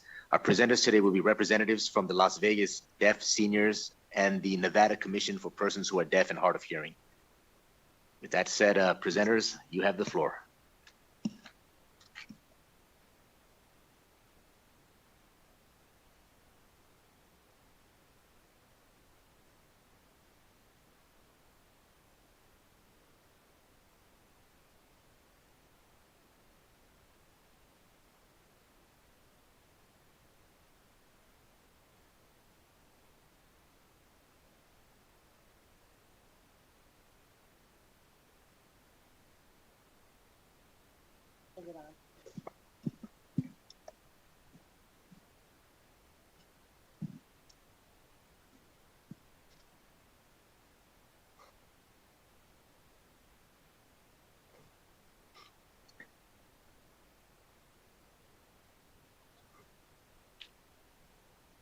And we are just coordinating logistics with the interpreters. Thank you.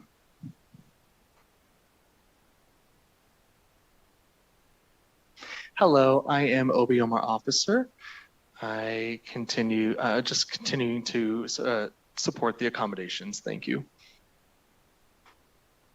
We're going to have the online interpreter continue to provide interpreting services because we do have individuals accessing the interpreter online. Okay, thank you so much. Okay, thank you all so much for welcoming us today. Again, my name is Obioma Officer. I am the Executive Director for the Nevada Commission for Persons who are Deaf and Hard of Hearing. I am so excited to be here today. It's nice to see some new faces and some known faces from prior sessions as well. So thank you, Chair and Vice Chair, for inviting us today. So before we proceed, I want to talk about our commission. Before we talk about the commission, excuse the interpreter, I want to introduce our team today of presenters. I have myself, and then I will yield my time to Eli. Hi, my name is Eli Schwartz. I am a member of the Deaf Commission, and I'm also the chair of the Legislative Subcommittee. Thank you. Hello, my name is Beth Jones. I am a legislative subcommittee member and also a parent of 2 deaf and hard of hearing children. Hello, my name is Shelley Freed. I am the Secretary of Las Vegas Deaf Seniors, and I am a member of the Legislative Subcommittee. Hello, my name is Jamie Vitale. I am a commissioner and a chairperson of the Interpreter Subcommittee. Thank you. Well, thank you all so much again for taking the time today. So as I said in the beginning, we are here to address and to touch on the legislative needs of the deaf and hard of hearing community, the commission, and all of the barriers to access for our community. Advance to the next slide, please. Do we have someone advancing to the next slide for us?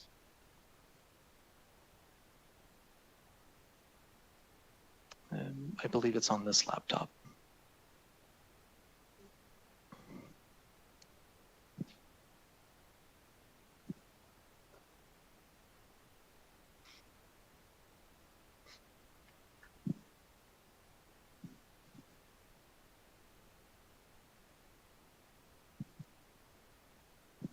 My apologies.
This is Ricky Robb. Obiama, would you like us to present it from Carson?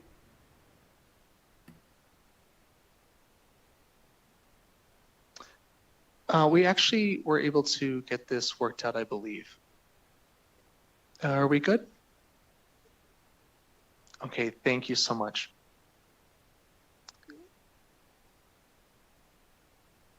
Thank you, Ricky Robin, for the offer.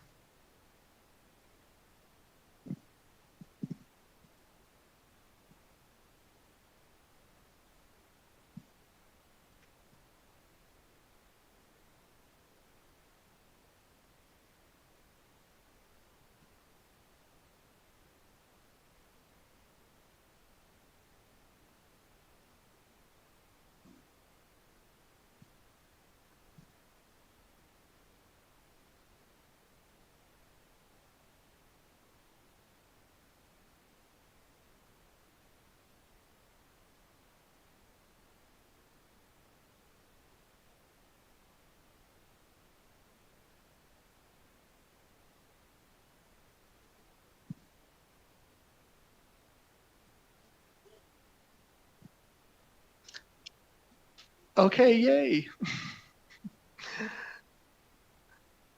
So this is how we assign applause in ASL, like this. And so I'm just going to take a moment to applause. Thank you all so much. Okay, so slide number 2, as you can see in the agenda, is quite robust. We will do our best to keep this short and to touch on each topic, so that way you are aware of what's going on in our community and some of the concepts that we are recommending from the community perspective. So slide number 3, you will find our state plan. And this plan is designed by feedback from the community, a survey that has been passed out community-wide to gather feedback from them on the priorities. And you'll see that we do have 8 recommendations from this report. Our goal is to touch on all 8 recommendations annually to make sure that we are covering the full perspective and experiences for the deaf and hard of hearing persons who come into the state of Nevada. Next slide. One way that we capture that in the recommendations is through our town hall that we host. We do have 2 town halls, which happen twice annually, in April, and then another session in October, every 6 months. So that gives time to check in and see if we are having impact and the community voices are heard. The last town hall was in 2025, and that report is still being analyzed. However, we do have a legislative session every 2 years, and so 2024 is still relevant to our needs in this current time. So the top 3 areas of concern are inclusion of community with 60% impact participation for our concerns for deaf and hard of hearing needs. The second is qualified interpreters, 66% of concern collectively, and accessing their needs. And then the third is healthcare access. And that is collective of, I don't see that number here on the slide, I apologize, but I will get that for you. And so know that everything that we share with you today is coming from the community, the voices from the community, those experiences that were told from the community to the commission. Next, slide number 5. Through those recommendations, the 3 that I just mentioned, I, as executive director, will make recommendations from the community that are approved by the commission themselves. So for inclusive community, continuing to engage with the community through town halls and talking to the community and getting their voices and bringing them to you. The second is qualified interpreters, continuing our efforts with training programs and established registry here in the state of Nevada. Testing sites, I apologize. We do have a registry, but establishing testing sites where interpreters can become certified. That way they don't need to leave the state, fly to other states to get testing and also to pay for that, the test itself. And so a lot of people are struggling in this area. And I will touch more on about this, but the team will elaborate more on this area. The next is healthcare, the final area. And we do want to note that SB 188 was very successful. However, the community still recognizes that trained providers are new. And so they are still learning the new law. And so supporting collaboration with those providers and asking for patience during this transition. However, this is still a need. And so we are encouraging this through having a deaf center, having a deaf school,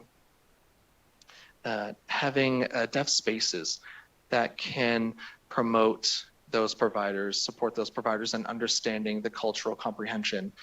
And not a one-track commission, but having other community service needs, making sure they are trained, those providers are trained. Okay, that's it for me. I'm going to yield my time. And I'm going to give the last piece of mine presentation, and then I will yield my time. So we do have bill concepts on the next slide, slide 7. So these are all the recommendations to impact all of the recommendations. Closed caption in public spaces, ASL being recognized as a foreign language to help with our public pipeline concerns. And that is developing interpreters locally, our own interpreters locally. Second is a Nevada Deaf School. The fourth is deaf and hard of hearing community living. The fifth is deaf-blind support services, and with an emphasis on support service providers and co-navigators. The last one is revisions to NRS 656A, interpreter registry. So each presenter today will expand on each of these topics to help you better understand the community feedback, the historical notes, as well as our recommendations as a commission and a community. Thank you for your time. Eli. This is Eli Schwartz for the record. I'm here to talk about the closed caption. I just want to let you know that the community expects us to promote full and equal communication access to all. When I mean public spaces, I meant bars, restaurants, hospital, medical waiting room, etc., like health club. As you know, ADA prohibits discrimination based on disability and activity of placing in public accommodation. It had been reported to the commission that the public space is not complying with the federal statute. Also, the Section 508 mandate accessibility for disabled person in law. So I recommend you look into our draft proposal language, which is closed caption BDR proposal. Thank you. And then I am charged, this is Eli Schwartz again. I'm here to talk about ASL as a foreign language. The community would like us to recognize ASL as a foreign language credit, not as an elective in secondary and post-secondary setting. As you know, we have a severe shortage of quality interpreter. By having the credit, it might encourage people to go into interpreting business. In other states, universities and colleges are accepting ASL as a foreign language credit, but not in Nevada. So again, like I said, it was reported to the commission that it's only elective here in the state of Nevada. So we would like to recognize ASL as a foreign language credit. Bear in mind, we're not asking to develop sign language classes, just to recognize ASL as a foreign language credit, as one of the foreign languages you take in high school, college. So I would like to recommend you take a look at the document called 2027 Proposed Draft for ASL as a Foreign Language. Thank you. This is Beth Jones for the record, and I'm going to be talking about a Nevada School for the Deaf. Chair De Silva and Vice Chair Cruz Crawford, I hope you get to see some of our students at your schools, the amazing deaf and hard of hearing students that we have in our state. However, there's no statewide data collection on education outcomes for deaf and hard of hearing students. Therefore, a lot of our kids are not receiving an adequate education. Many families and staff report inadequately trained and experienced ASL interpreters, as well as we only have a handful of teachers of the deaf and speech and language pathologists that are aware of the deaf education needs of our students. Some of the historical notes for Nevada are very slim. We are one of 4 states that do not have a state-funded school for the deaf. There used to be a charter school for the deaf and hard of hearing, but that closed down in 2011.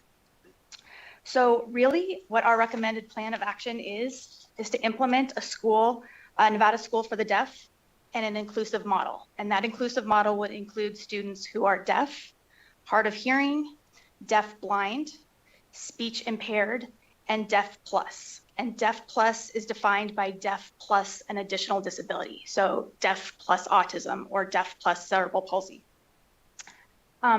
This emphasis would be on a bicultural approach, which would be instruction in both American Sign Language and spoken oral language. And it would have specialized designed instruction in deaf and hard of hearing services. And then we would also have support services and an assessment center. So for example, professionals like pediatric audiologists, speech and language pathologists, behaviorists, and social workers. So it would really be inclusive to all of the students that it would serve. And we also recognize that this committee has made efforts to support the deaf and hard of hearing community in the past. And we are working on retrieving the original language that Senator Spearman had helped us with in the past. Thank you.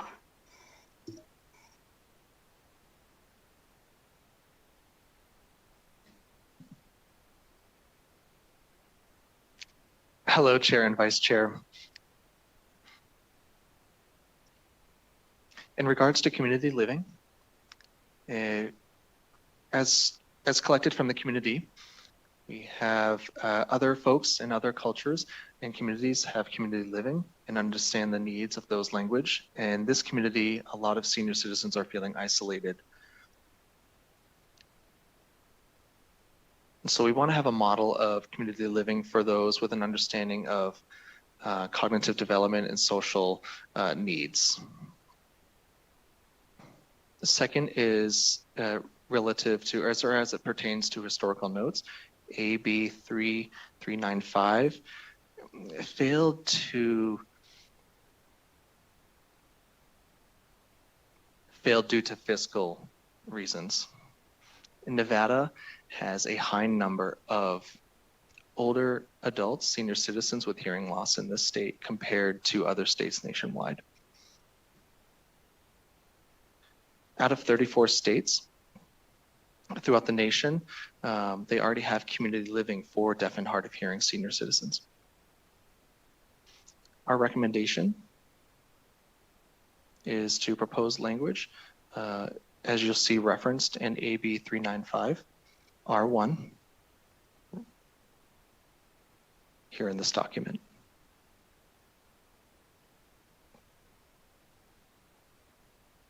And next slide. This relates with deaf-blind advocacy services. And this is for SSPs and co-navigators. In this state does not have any law or regulation or policy or an agency that serves this specific population, that being the deaf-blind population. There's no support providers. And we have made continual requests to provide these services to this day. Those have not been provided. Currently and historically,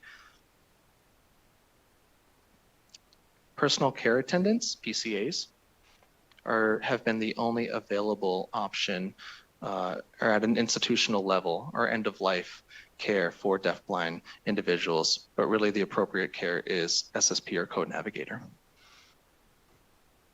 My recommendation is a new BDR for deafblind individuals, and that request is a new BDR be written. Thank you. Hello, everyone. My name is Jamie Vitale. And I have a request to revise the NRS 656A to the Interpreter Registry. The community has expressed several concerns regarding the lack of qualified interpreters.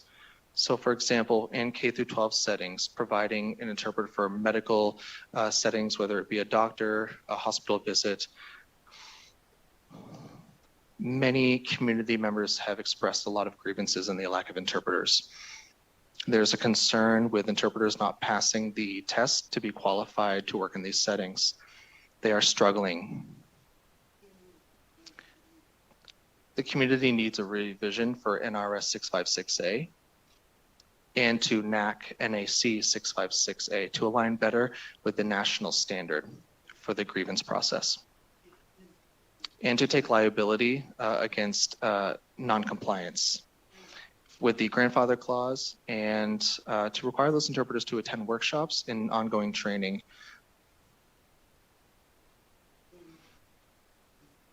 The community has expressed concerns regarding NAC 656, which had already been in place in 2023, which was included in the process, the revision process. Excuse me, that was an interpreter clarification. Yes, to be included with the NRS 656A and NAC 656A revision from 2023. Thank you. With historical notes to today, this was started in 2001. And this community still recognizes this is a big impact on the community, causing a lot of trauma and concern.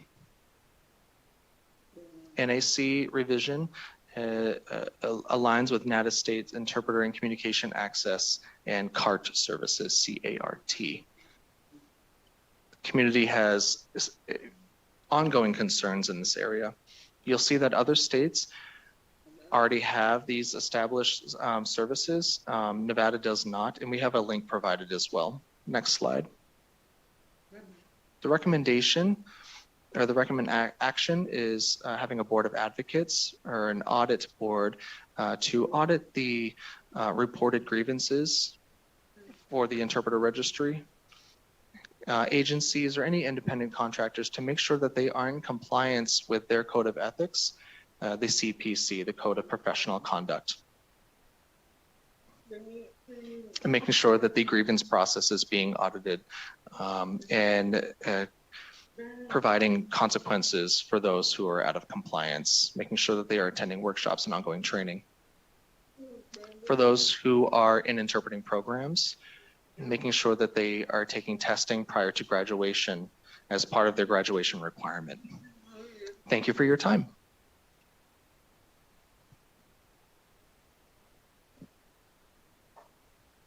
So at this time, again, this is Obioma. Hello, I moved. So I want to go ahead and open the floor for you to ask us any questions, or if you'd like us to expand on anything that related to community feedback or the concepts that we have presented today. We want to thank you all for your collaboration, your ongoing support for the deaf and hard of hearing community. We wouldn't even have a commission without this panel. So thank you for that. And thank you for your efforts. And any questions? Thank you so much for your presentation. Yes, we do have a series of questions here, and we'll start with Senator Cruz Crawford. Thank you, Chair. I would like to first say before anybody else, I'm really interested in adding ASL as a foreign language. So please reach out to me. I would love to explore that and carry that. I actually was shocked. I thought it was classified as a foreign language. So I have, the reason why is I've had difficulty. I finally qualified a student that I've had since last school year for a one-on-one interpreter.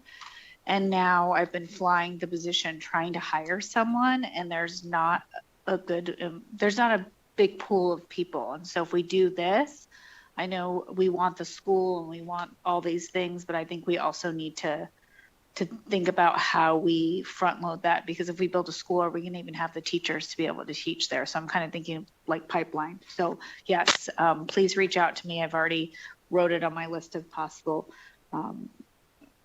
pieces of legislation. My second item is, I know that you said that there was no way to track these students and their academic progress within CCSD and I believe Washoe, we use Infinite Campus, and students are flagged as hearing impaired. So there would be a simple way, not that you can legally now, but those students are already flagged. So you could pull their academic records, you could pull their proficiency, and just filter by hearing impaired. So I did want to let you know that it is a low-hanging fruit. I just don't know if you have the legal access to that. So that might be something that you could also kind of pair with that ASL legislation. Thank you.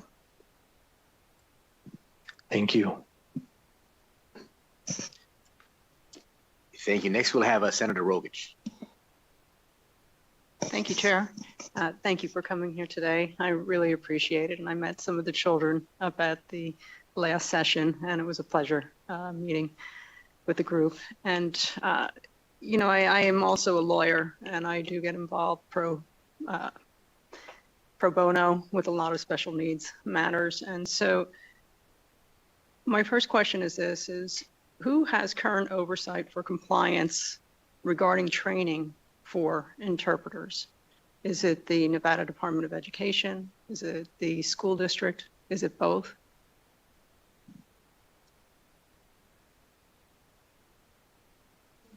Shelley Freed here for the record.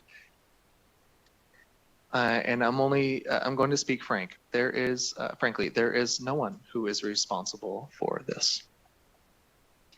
So if the child, I'm sorry, Chair, may I follow? So if the child needs these services and under federal law is entitled to receive these services, who is forcing that compliance?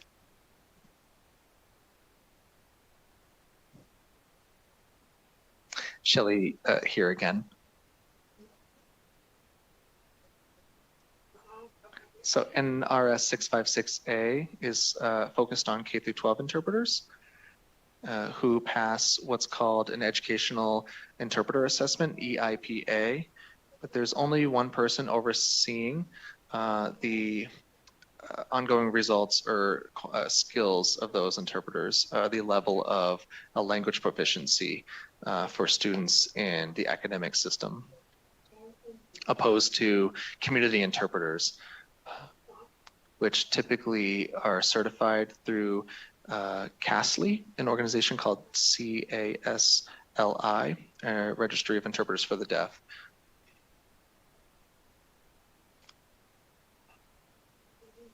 Typically, they will earn CEUs. They have to take CEUs, ongoing credits, to maintain their certification. And this is currently the only certifying body that is maintaining their certification. But for K through 12 interpreters, this is still a big concern.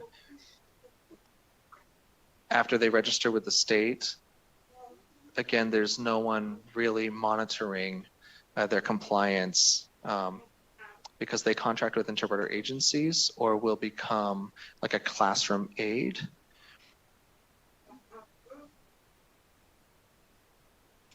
And so it's really two different kind of descriptions of duties or scopes of work compared with, you know, as it pertains to a classroom aide or an interpreter. It's very a different ballgame, if you will. This is Obioma here. And so really that pertains to the revision request for NRS 656A. Currently, the registration oversees activities making sure that people with hands up, meaning signing, making sure they are tracked by some sort of system. But if they are in violation, there is no teeth or any consequences for their non-compliance or their violation against the requirements. And so just keep that in mind. So please, follow up with us so we can give you more in-depth information about that. And I can give you that from the directly from the CAS team. And I have the lead person there I can connect you with, a very thorough, very knowledgeable with this law and the needs that can help you with the limitations of this registry. Thank you. And may I ask one more question, Chair? Before you ask your second question, Senator, I think we have Administrator Rob in Northern Nevada and Carson City there. Would you be able to chime in? Thank you, Ricky Robb, for the record. I did want to clarify the interpreter registry, which is what they're referring to in NRS 656A.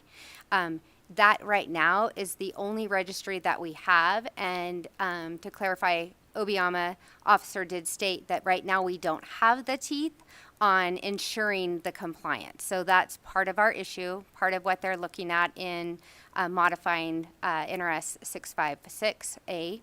But I just want to make sure that the registry is a requirement of all certified interpreters. Unfortunately, because of the lack of ability to hold them accountable, that is part of the challenge. But I also want to clarify that in regards to education, the districts, and sometimes it comes down to the actual school, depending upon what district you're in, they are the ones that are hiring the individuals who are supporting and educating our children within our districts. And that's part of our challenge. So Shelley was talking about that it could be an aide. So what she is saying is that they literally are putting an aide with a child who needs one-on-one support, who needs ASL interpretation, who also is learning ASL as their language, as their foreign language, and those individuals are not qualified. And unfortunately, the registry does not have the authority to hold those school districts accountable for an aide that has, they might have basic sign, they might be able to sign cookie, cracker, please, thank you. Unfortunately, that is the lack of support for those children in our district. So that is really where we want to make sure that we can have the ability to hold the districts and the schools accountable in who is supporting and teaching our children. And so that's where that lack of compliance comes from, is that we don't have the authority or the ability within our statute. Hopefully that helps, but I just wanted to make sure the registry is there. It's within 656A. Unfortunately, we don't have the authority to hold them compliant when they're not. And we have worked on this throughout the years, and it's just been an ongoing challenge. Thank you. No more questions. Thank you, Ricky Robb. Okay, next we'll have Assemblymember Edgeworth. Thank you, Chair.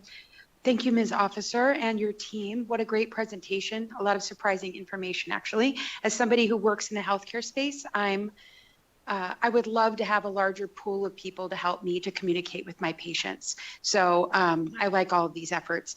A quick question. I, too, was very surprised, along with the Senator, that this isn't considered to be an official language requisite that people can take. I literally have a niece that takes ASL, took it in high school in another state. So do you have any thoughts on how many states do not recognize ASL as being an allowable foreign language?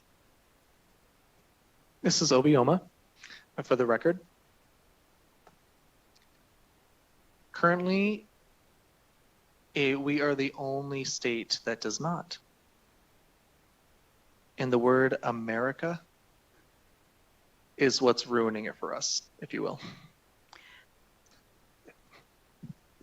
Sorry, the word America as in the A in ASL. Exactly. Okay, thank you very much I hate that Nevada is last in anything. So this is a great project. Thank you. Thank you. Members, any further questions? Okay, if there are any questions from the committee members, I just had actually two shorter questions. Firstly, I don't know if this was mentioned in the presentation, but is there an actual population count of a DHH population, a number here in Nevada? So there was a census track of the number of folks with hearing loss and folks with disabilities, but specifically for Nevada, we are asked often, but however, we do not have that number. Okay, is there potentially a rough estimate? Or is I'm not sure, but I don't have that number with me. This is Obioma here, but let me ask my team briefly. This is Shelley Freed.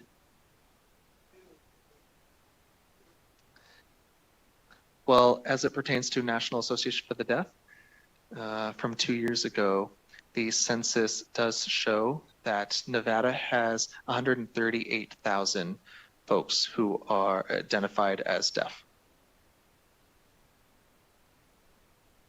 Okay, thank you. Yeah, here. Thank you, Shelley. I apologize. No, thank you. Yeah, we had a few questions here as a committee, as to try to get a sort of encapsulation of the number of people we're dealing with here in Nevada who had these sort of access issues. So thank you again for this. This does really help. And then secondly, there was a mention here for a potential BDR to establish a school of the deaf, which I think is a great idea. Has there been any kind of study, a fiscal study into how much this would cost the state, or some sort of a ballpark estimate or a number? Thank you. Shelley Freed here, for the record. I am retired principal for California School from the Deaf in Riverside. I did make a request for an impact analysis to compare the cost of a deaf school and a mainstream school. I don't have that information. However, the benefit of having for deaf and hard of hearing children to have a deaf school, the data, the learning environment to become productive citizens in society by having access to a deaf school is profound. So having teachers who are deaf, having a specific number of personnel will require less use of interpreters and less use of interpreter services in general to provide support services that are currently being used now in mainstream settings. I don't have an impact analysis on the cost of this, but this is what I'm looking at right now. And I can bring this answer to you for sure. This is Obioma here. The commission is researching some of that. We are working in partnership with the DD Council to research and do a study more on this. And that is our plan. That was the original plan. However, we have been pivoting by the advice of the legislative groups to just ask for it. We need a deaf school and we have a gap of interpreters. And so this would be a solution, that solution being a deaf school. So thank you so much. Yeah, I think it's a great BDR ideas here, and I do really want to make sure that we work with you, as I'm sure the rest of the committee also feels. And again, thank you again for your presentations. Are there any last questions from the committee members? Okay, with that said, thank you so much. We will now move on to our next agenda item, which is 7, I believe. Agenda item 7, a presentation on services provided, education concerns, and barriers to access. and we will have representatives from the Nevada Governor's Council on Developmental Disabilities as our presenters for this next agenda item.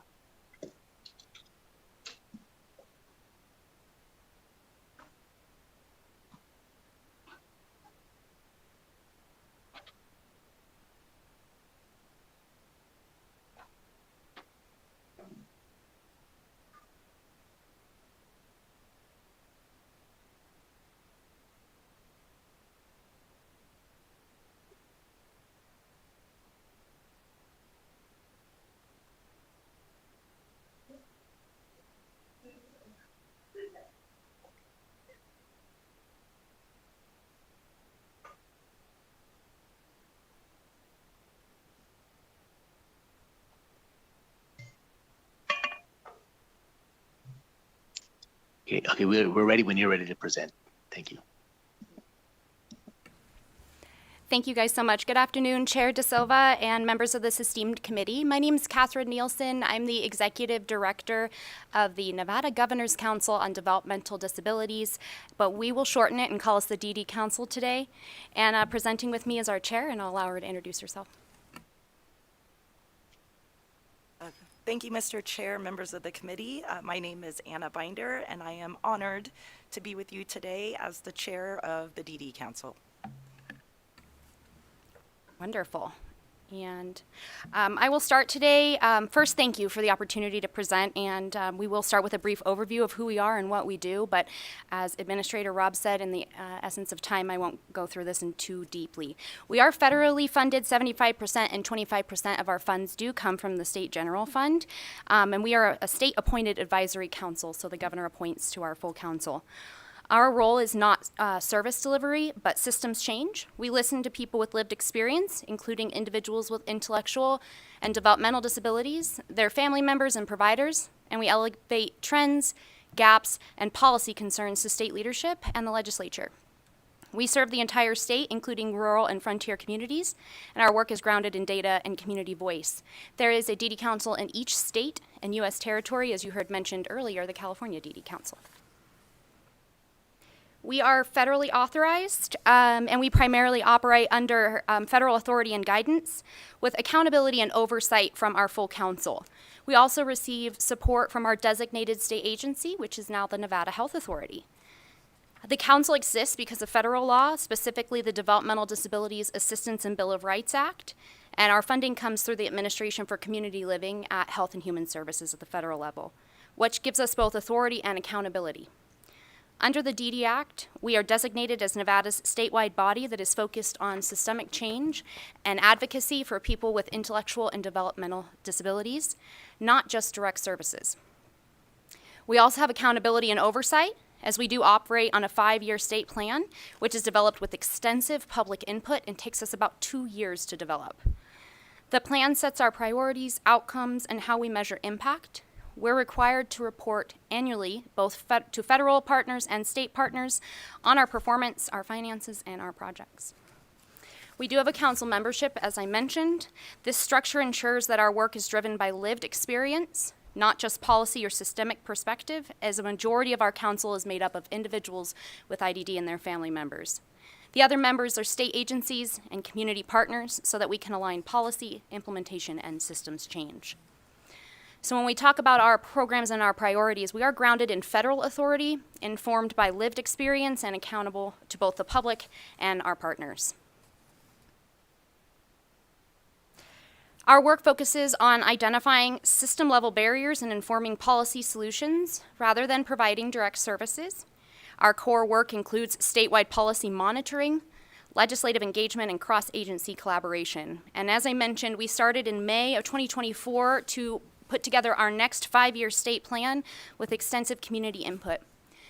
We also provide training and technical assistance. We support self-advocate leadership development, and we help agencies think through policy implementation challenges before they become crises.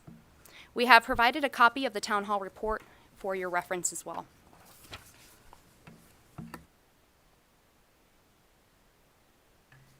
Thank you.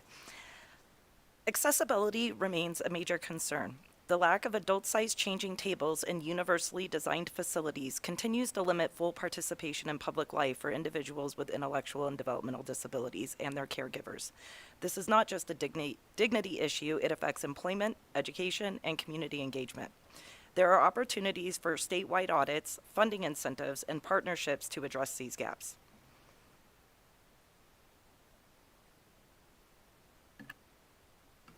So we also want to talk to you guys about some barriers to access and some of those key system pressures. Across Nevada, people with disabilities are facing growing barriers to essential services. Budgeting constraints at Aging and Disability Services have led to unprecedented waitlists, and as Administrator Robb said, they have actually added waitlists for the first time in our state's history to service coordination. Families in crisis are unable to access supports when they need them most. And at the same time, administrative changes to Medicaid also create confusion for the community, so we are working to be able to provide some clarity on some of those changes. Families are anxious due to the uncertainty about any policy changes that are talked about, and many remain unaware of things like our Katie Beckett waiver option that could provide critical support to those with disabilities in our state. Finally, low reimbursement rates are driving workforce attrition, and which limits access to therapy and behavioral health services. Together, these pressures place a significant burden on families and increase the risk of service disruptions across the state. They do not operate in isolation. Medicaid administrative complexities, our workforce shortages, and our service waitlists compound one another, increasing the likelihood of coverage interruptions, delayed care, and family destabilization. Without stronger coordination across systems, these challenges will continue to escalate and place additional strain on families, providers, and our state's infrastructure.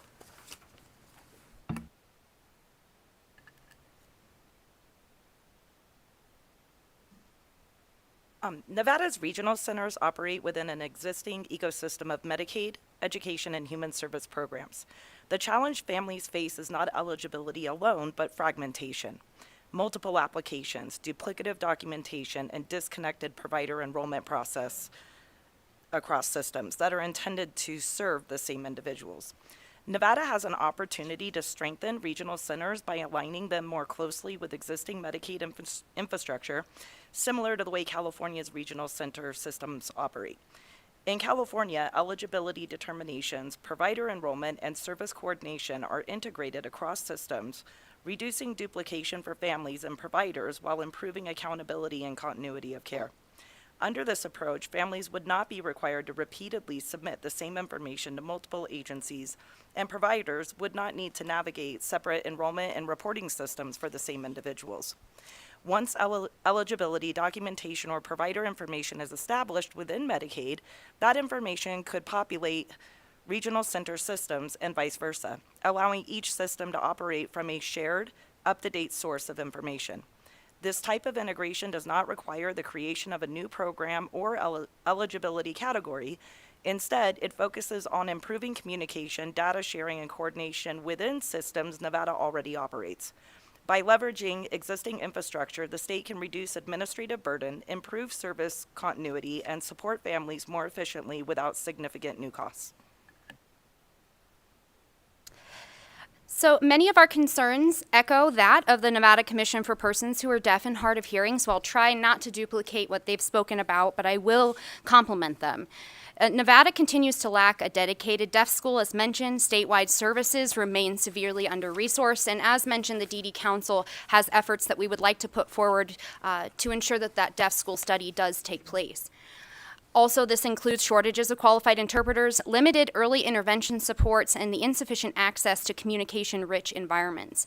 Our recommendations include increasing deaf and hard of hearing services statewide, which includes a dedicated school for the deaf, to increase transparency and accountability, and to expand interpreter service models statewide. And I know that it was a shock to you all that American Sign Language is not a foreign language in most of Nevada's schools, and so we applaud the efforts of the Commission to work alongside of you guys for that as well. As I'm sure you all know, education concerns are among the most frequent issue we hear statewide. Families report chronic staffing shortages in special education, reduced supports, and inconsistent IEP implementation, including concerns about classroom placements. While these challenges are not limited to any one district, the Clark County School District is frequently mentioned due to its scale. Many families are experiencing long delays in evaluations and related services, leaving students without timely support. Families often know their rights, but face increasing barriers when attempting to enforce them. Additionally, many systems are not consistently equipped to screen for or provide tailored support for specific learning and developmental needs, such as dyslexia, dysgraphia, or dysphoria. These gaps place students at risk of falling behind and increase the stress on families navigating the system. To address these challenges, several strategies can help improve access and outcomes, which include increased training and continued retention incentives for special education staff to stabilize the workforce, expand access to remote or regional specialists for districts with staffing or expertise shortages, providing clear statewide guidance on IEP implementation to ensure consistency across schools, strengthen compliance monitoring and oversight to help facilities access meaningful enforcement pathways. These steps align with broader goals in our 5-year state plan to improve education access, ensure consistent compliance, and support families and students across Nevada. And I am very proud of our council. We have recently began an ad hoc education committee to kind of start addressing some of these barriers, and we have thus far in conversation had a lot of cooperation with the Clark County School District as well as the state of Nevada. And I'm also very proud and pleased to be working with the Clark County School District as they begin the first Special Education Parental Alliance to also focus on some of the data and how we can help them improve their system.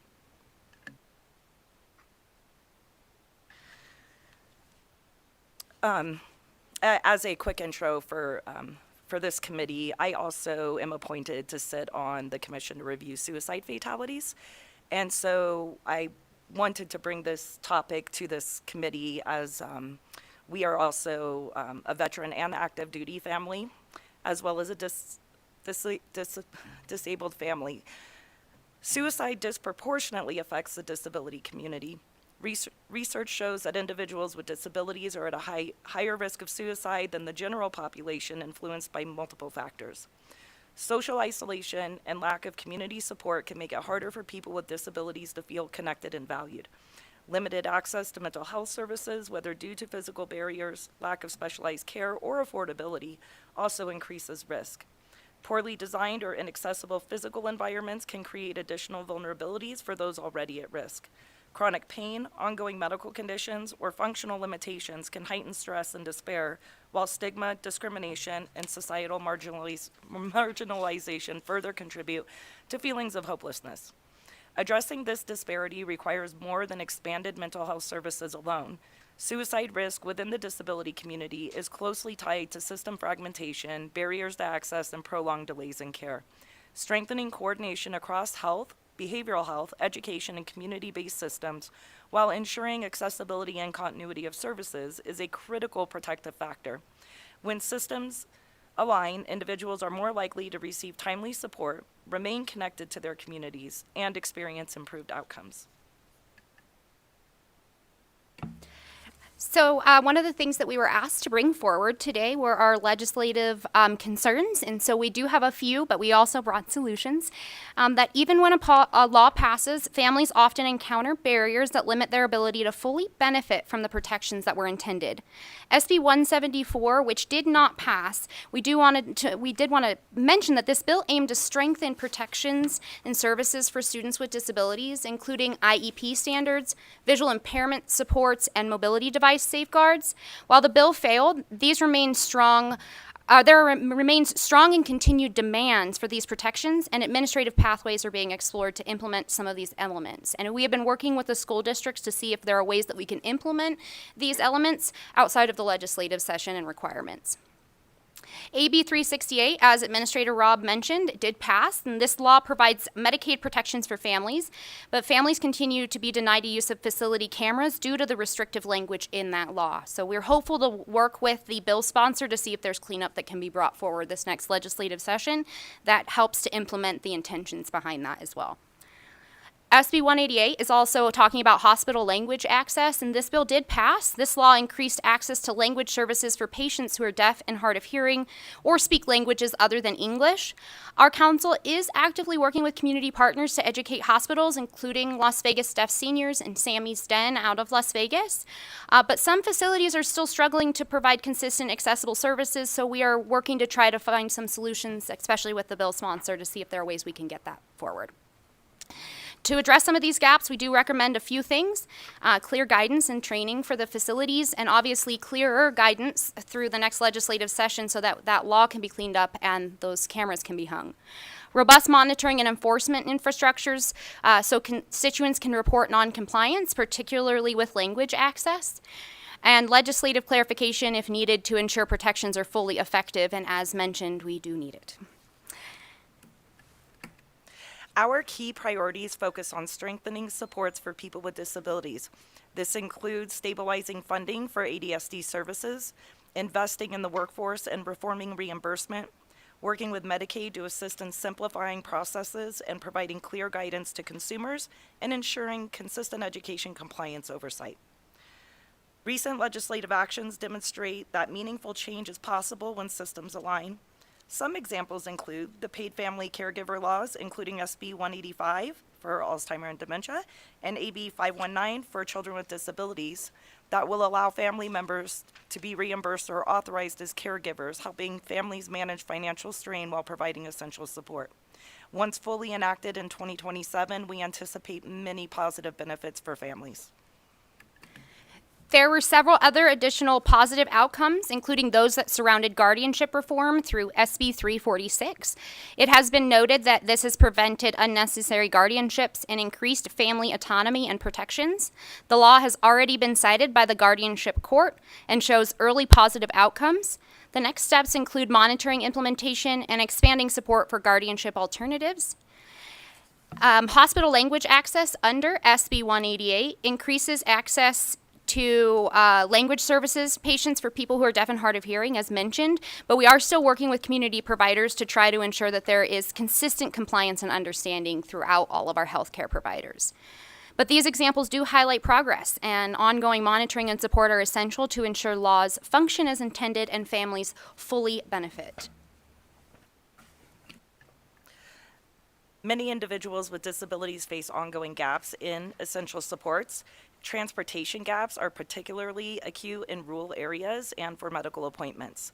The lack of a coordinated transportation system across the state makes travel difficult or even impossible for some individuals.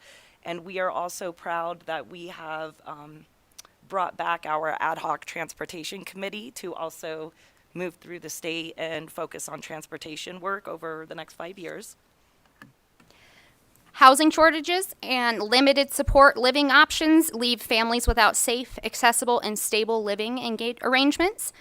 This topic is set to be prioritized at the 2026 Self-Advocacy Conference and throughout our next 5-year state plan, starting in October of this year, where we hope to make a meaningful impact on housing for those with IDD in our state. Behavioral health access remains a significant challenge for people with intellectual and developmental disabilities, especially those with co-occurring conditions, limiting timely intervention and treatment. Addressing these gaps is critical to ensure individuals can live safely, participate fully in their communities, and receive the care they need. So in closing, the NGCDD serves as an early warning system for systemic gaps. The issues we are raising today are consistent statewide, growing in frequency and severity, and solvable. We are prepared to provide data to illustrate these trends, community testimony and lived experience stories from people directly affected, policy support and written briefings, and we appreciate the opportunity to share these insights and look forward to continuing our collaboration to address these systemic gaps. We stand ready to answer any questions that you may have.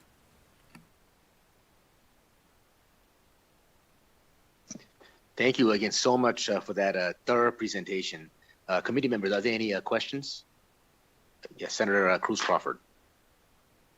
Thank you, Chair. Thank you for the presentation. Quick question. I know we take care of our adults with disability in our public school systems from age 18 to 21, I believe. Is that paid federally, or by the state? And then is it funded at the same rate that our regular per pupil funding is for 18 and under? Thank you so And much. that's not a trick question. That's just going in my head about possible legislation going forward. This is not a quiz. Sure. Thank you, Senator, so much for the question. I am not the expert on educational funding. This is Catherine for the record. I will know that they do go through the age of 22, but we will get some information for you and get that back to you on the funding streams for that, because I do know that it is split between federal and state funding. Okay, and I know, Chair, may I continue? And one of the things that I've struggled with too is that ASL isn't just beneficial to the deaf community for me. I have a lot of nonverbal autistic students at my school that would also benefit from services like these as well. So just wanted to flag that, put that on the record.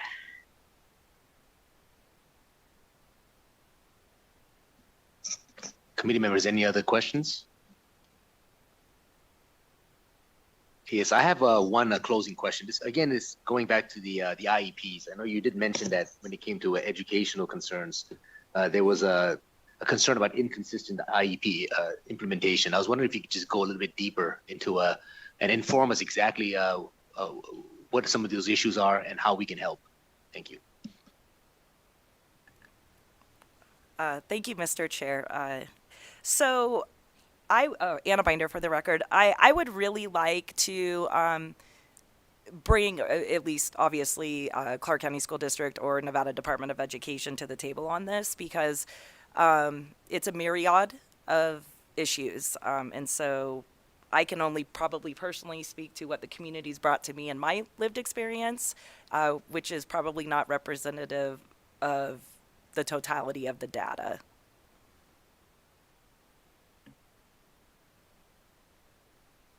Okay, thank you so much. Yes, I'll probably be following up with Senator Taylor. I believe is chairing interim education this session, and we'll be. I believe they'll be having the state superintendent before them in this upcoming meeting. So I'll be following up with her as well and bring this question to her. Thank you again, Ms. Binder. Committee members, any further questions?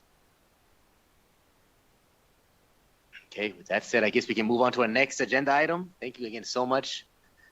We have agenda item 8, which is an overview of programs and services, barriers to access, and legislative needs. And this agenda item will now be presented by representatives from the State of Nevada Association of Providers, as well as the Opportunity Village.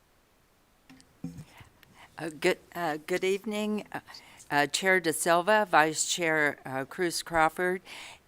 This is Mary Przynski, Pierczynski,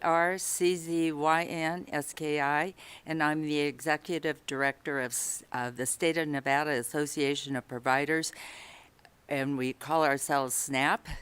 We want to thank you, first of all, for inviting us to speak with you today. SNAP is an organization that was formed in 2006, and currently there are 30 provider agencies in the southern, the northern, and the rural parts of Nevada that form SNAP. These agencies provide services to adults with intellectual and developmental disabilities, and they work with the Nevada Department of Human Services, Aging and Disability Services Division that you've heard from this evening. Primarily working with the ADSD through the 3 regional centers, Desert, Sierra, and Rural Regional Centers. Thousands of adults with a variety of unique individual challenges are served by SNAP providers with a person-centered philosophy and a commitment to serve through supported living arrangements and jobs and day training. SNAP board members are all volunteers. Today you will hear from the president of SNAP, Chuck Neuwahner, who is the Chief Program Officer at Opportunity Village in Las Vegas, and SNAP Secretary Keith Sheasley, the Executive Director of Pinnacle Community Services, also located in Las Vegas. Along with our executive team, you will hear from stakeholders who will tell you about the impact of services they receive from SNAP providers have had on their lives. So I'll turn it over now to our executive team and the stakeholders they brought with them. Thank you. Good evening, Chair De Silva and committee members. I'm Chuck Neuwohner, last name Neuwohner. As Mary indicated, what staff will be presenting today is a provider perspective on the SLA and JDT service delivery models and related challenges. How elected representatives such as yourselves can ensure that these vital services are sustained in our state will be part of our closing. But why these services and challenges deserve your attention is best shared directly by the fellow citizens with disabilities who depend on and benefit from what Nevada providers do each and every day. To introduce the first of these stakeholders and provide an overview of the SLA service delivery model, I'll turn it over to Keith Chesley. Good evening. Thank you for having me today. My name is Keith Chesley, Scheessele. We did not make it a point to choose the most difficult names to spell. It just happened that way. Chair De Silva, this is my first time doing something like this. I am also nervous, so I'll root for you. You can root for me. All right, man. I'm the Secretary of Staff and the Director of Pinnacle Community Services. Daily, we provide opportunities for hundreds of individuals with intellectual and developmental disabilities across Clark County. Today, I brought with me Pinnacle's Associate Residential Program Director, Tatiana Dolly, and one of the individuals we serve, Matthew Reardon. Of all the services delivered by providers across the great state of Nevada, ultimately the goal is the same: to ensure those with disabilities are provided the same opportunities you and I have to achieve the highest level of independence possible. The people we serve work, they vote, they pay taxes. At the end of the day, they sit down at the dinner table, just like you and me. They go to ball games. And while it's not required, we do strongly encourage them to be Golden Knights fans. I brought one with me. Yes.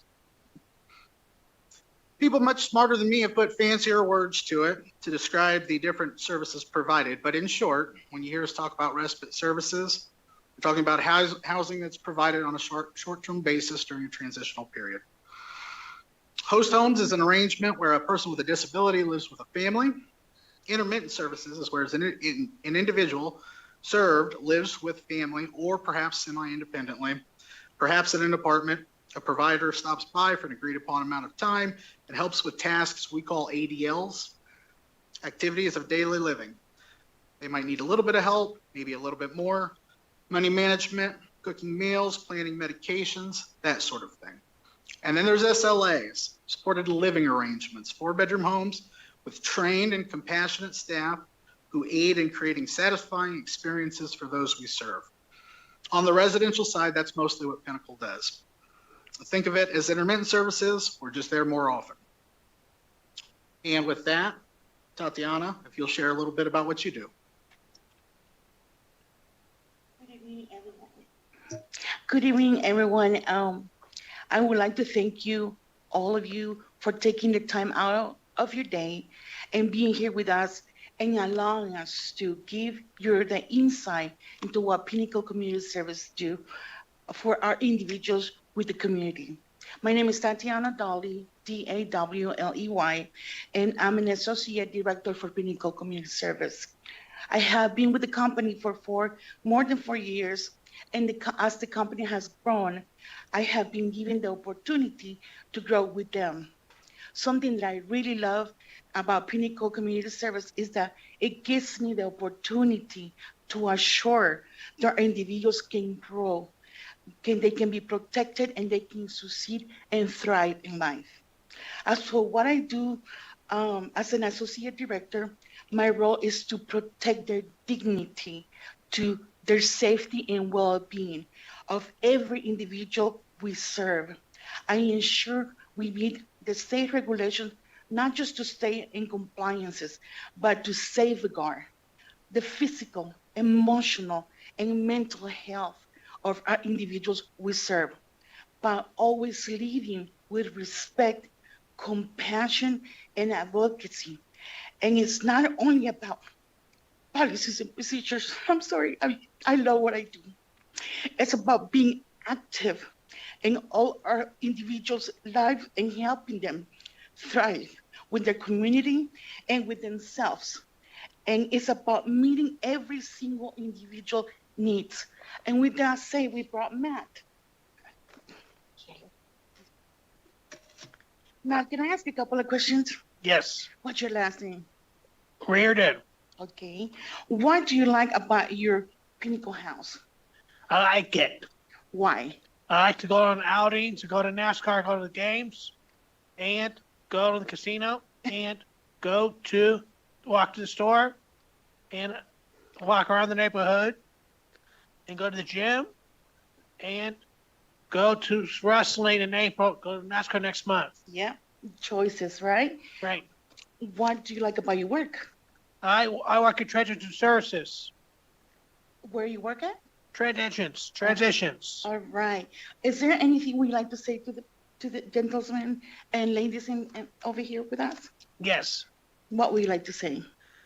I use the power tools, and I have a long time in 2 hours in the community and at home. I sweep them off the whole house. Go see my family in New York. I go to San Diego to see the Padres. I go to the Bills game, and they're coming to Vegas next year. Yeah. Go to the Bills game in New York first. Awesome. Thank you, Matt. Thanks, Matt. Welcome. I've often encountered a lot of people who are not familiar with the work that we do. They think it's in a hospital or a more institutionalized setting. It's not. If you were to drive down the street where one of our homes is, you would not be able to pick out our home among the others. If you were to enter, you would not know that people with disabilities live there. That's the goal, to help them live like we do. And that does not just happen. We serve a lot of people that don't have much in the way of family involvement. Creating these opportunities requires work and it requires resources. Now, she's too modest to say this out loud, so I'll say it for her. Tatiana is spectacularly talented. Hers is a 24/7 job, and she sacrifices a great deal to make sure our people get to do all the things I spoke about earlier. And she's not alone. You talk with Chuck, you talk with any director across the state, and they'll tell you stories of people who have dedicated their lives to serving people with disabilities. We only wish we had more of them. On the state side at ADSD and DRC, we have the right people in place. Ricky Robb, Jessica Adams, Megan Wicklund, Michelle Clem. Their dedication towards advocating for our people and achieving the highest level of independence is unmatched. We are fortunate to be able to work with them. I appreciate the opportunity to work with you today and thank you for the role you play in serving people with disabilities. I'll turn it over to Chuck.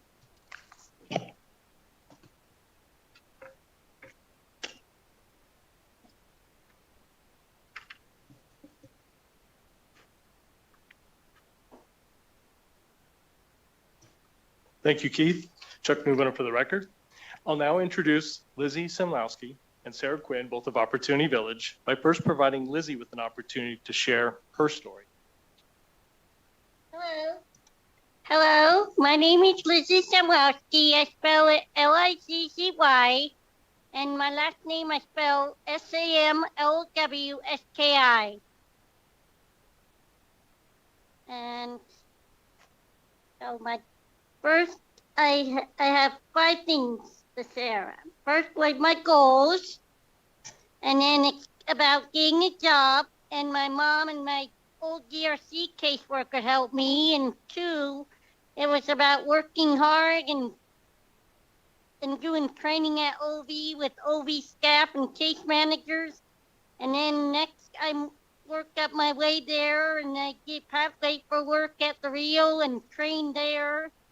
And then I eventually got a job in the community and at Starbucks. And then I also got my own apartment too with an OV job coach. And also I've been at Starbucks for almost 8 years. And the 5th thing I want to do is learn how to drive so I could be more independent. Lizzie, that was a quick run of a lot of amazing things. You had a lot of people along the way, and you called out your mom for the support that she gave when you were just beginning to reach your goals. Who else was in that story? My old DRC caseworker. A lot of folks that were helping. Yep. And when it came time to find that job, who was there to help you make that last step and get hired? I would say my job coach, and my mom was also there again. I think it goes without saying there's nothing stopping you. You'll probably get that driver's license. Yeah, I'm hoping eventually. I have to study hard on the handbook. All right. I don't think anyone's going to stop you, Lizzie, but for the record, I do want to acknowledge that Susan Somlowski is in the audience, Lizzie's mom, and her job developer was here earlier to see Lizzie make this debut. Thank you, Lizzie. You're welcome. All right. I'm now going to turn it over to Sarah Quinn. Good evening. My name is Sarah Quinn. For the record, I'm the Director of Program Services at Opportunity Village. And now that we've gotten to hear from Lizzie a little bit about how jobs and day training services are essential infrastructure to support independence, workforce participation, and long-term community inclusion, I'm going to take this time just to briefly highlight and overview a few key service types that fall under the umbrella of jobs and day training: dayhabilitation, pre-vocational services, and supported employment.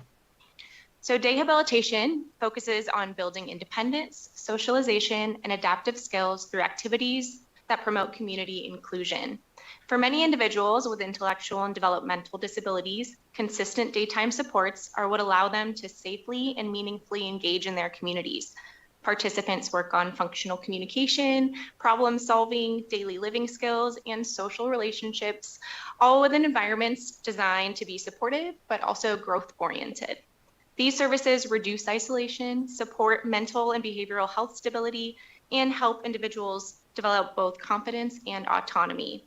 From a systems perspective, dayhabilitation also strengthens family stability by ensuring individuals have safe, structured environments during the day, while caregivers maintain employment or other responsibilities. In short, dayhabilitation is often the foundation upon which independence is built. Moving along, pre-vocational programs take the next step by focusing particularly on skill development that prepares individuals for employment. Through instruction and real-world practice, participants learn workplace expectations, time management, teamwork, task completion. These environments allow individuals to build stamina and confidence, while they also identify strengths and interests that align with future career pathways.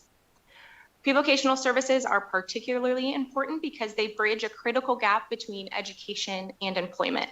Many individuals require additional support and practice before they can transition into the workforce, and these programs offer opportunities for those who are eager to contribute but still need intentional skill development to succeed. Next is supported employment, which ensures that individuals both obtain jobs in the community and also have the ongoing support needed for long-term success. Through job development and job coaching, it encompasses employer collaboration, training, and individualized accommodations to help people maintain employment, not just get a job, but keep it. This approach benefits both employees and businesses. Employers gain access to dedicated workers, while individuals gain financial independence, purpose, and community belonging. It's been shown that with the right supports, individuals with disabilities are highly reliable employees. Supported employment reduces turnover, increases job retention, and helps reduce long-term reliance on more intensive support systems. While the outcomes of jobs and day training services are powerful, delivering them effectively requires significant coordination. Individuals served often have complex needs that involve behavioral health providers, medical professionals, case managers, families, employers. Providers must coordinate across multiple systems to ensure systems remain person-centered, compliant, and effective. This multidisciplinary approach requires dedicated and trained staff, strong and consistent funding structures, and strong collaboration across agencies. And when all of these elements are aligned, people thrive. Ultimately, these services are an investment in both people and the strength of our communities. They promote independence, prepare folks for employment, and ensure that those who want to work and participate in community life have every opportunity to do so successfully. And thank you, Sarah. Chuck Newboner again for the record. I believe it's obvious after hearing the testimonies and even the high-level descriptions of the service delivery models that there is a common thread, and there somewhere in the midst of that has to be a workforce with an incredible heart. We call them direct support professionals, or DSPs, and they are indeed the superheroes who are found in every service delivery model, and not only have to be experts at that full continuum, but have to know how to meet the needs of each and every individual, for without that, the services are meaningless. I would say that right now, through the descriptions you've heard previously from partners and other agencies and testimony from experts about the state of the workforce and the challenges this state faces, I'm in agreement with my partner that we have some really smart people in this state, in these elected offices and in various state agencies who can find the solutions. Our workforce has challenges in ways that you probably aren't surprised by: recruitment and retention, training and development, and competitive compensation for a field that has to attract the right person. In the interest of time, I'm going to invite you on the heels of what DHS has already done, and that is to revisit the rate model derived from the Burns and Associates study, published way back in 2021, and the Aging and Disability Services Division budget shortfall analysis that Deborah King was commissioned to complete. She published that back in October 2025. And not looking at how we got here, but how we move forward, there's two things I would call out. In the very last of her short report, there are some suggestions. And first of which seems obvious. It's structured already within the Burns and Associates study itself, and that is the inflationary influences that can be adjusted. It's time. That report was published in 21, and we are almost 2 years from the full implementation of that rate model. The second was an inherent weakness in the rate model itself. And at a high level, what we see was that a structure that was reflective of pre-pandemic delivery models for our services is outdated. Things have changed, and there's an opportunity to revisit. So we would ask for both of those suggestions published in Ms. King's report to be considered by this committee. You'll find providers in SNAP, and I believe throughout the state, as well as those same smart people in state agencies in here, willing to work together. We certainly are.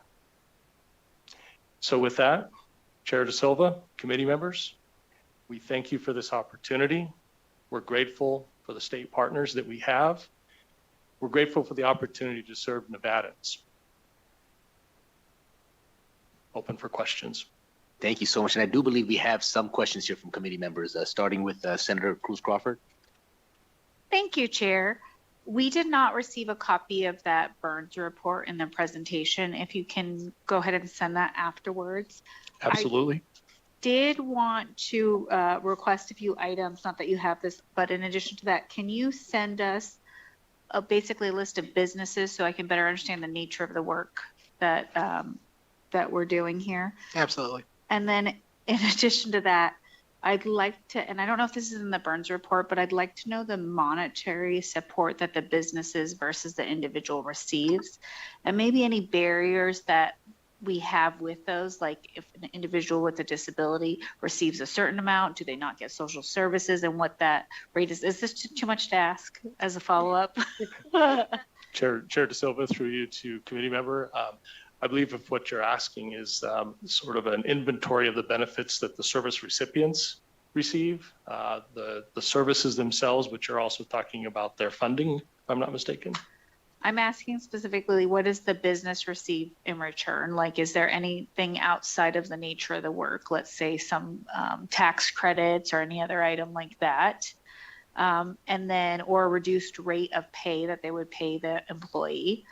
And then the additional, what the individual receives, if they get the same rate of pay, or is there a certain amount of pay that they have to stay under in order to continue to receive services? So some just very basic, you know, probably take you 5 minutes to whip all this up. So We can get that. Sure. Thank you so much. I appreciate it. Any questions from the committee? Okay, I have, we have Assembly Member Karras, please. I'm gonna break protocol a little bit. It's not actually a question, but I want to give a big shout out to Lizzie and Matt for doing such an excellent job.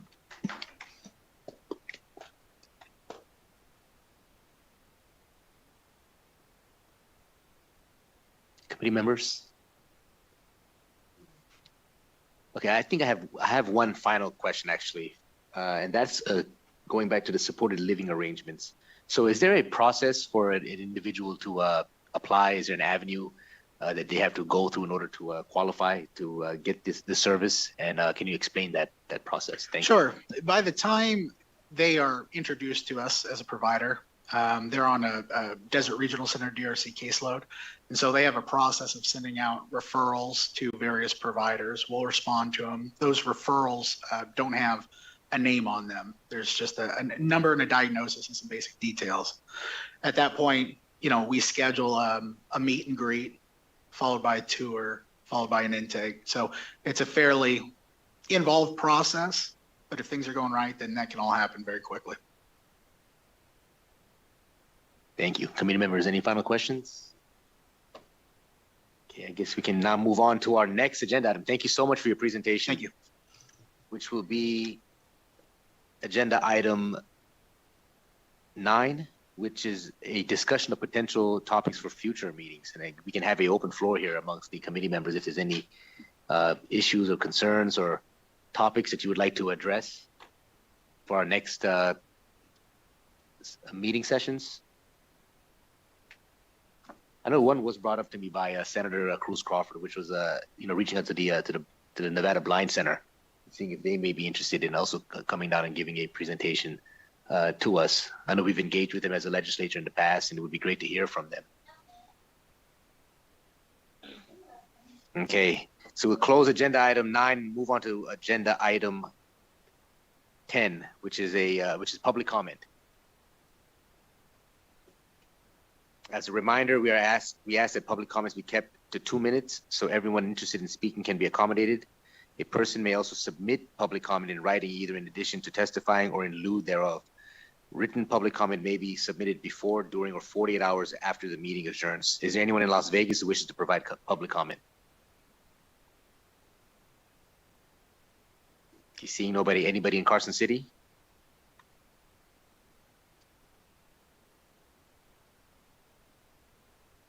Okay, nobody's making the mad dash to the table.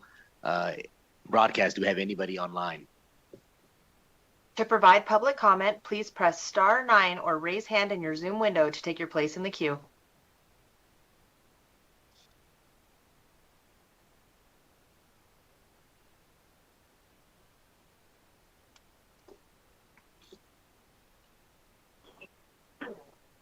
Good evening, Chair, Vice Chair, and members of the Hardworking Overtime Committee.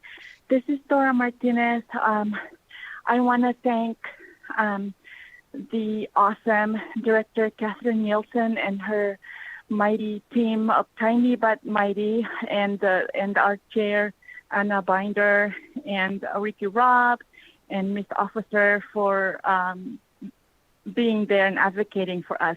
As you all may know, don't touch my dog, please. Sit, sir. I'm sorry, sir. Sit. Don't touch him.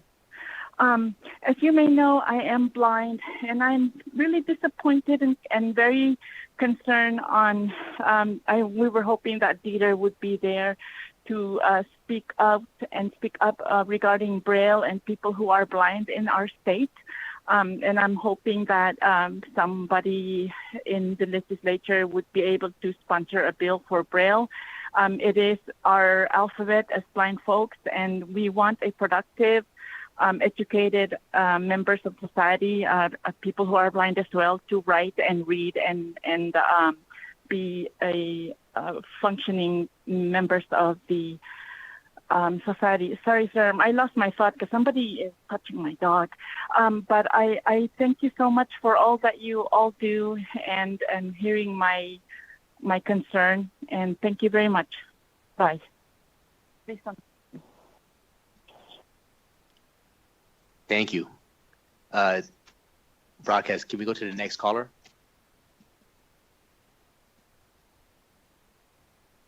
Hello.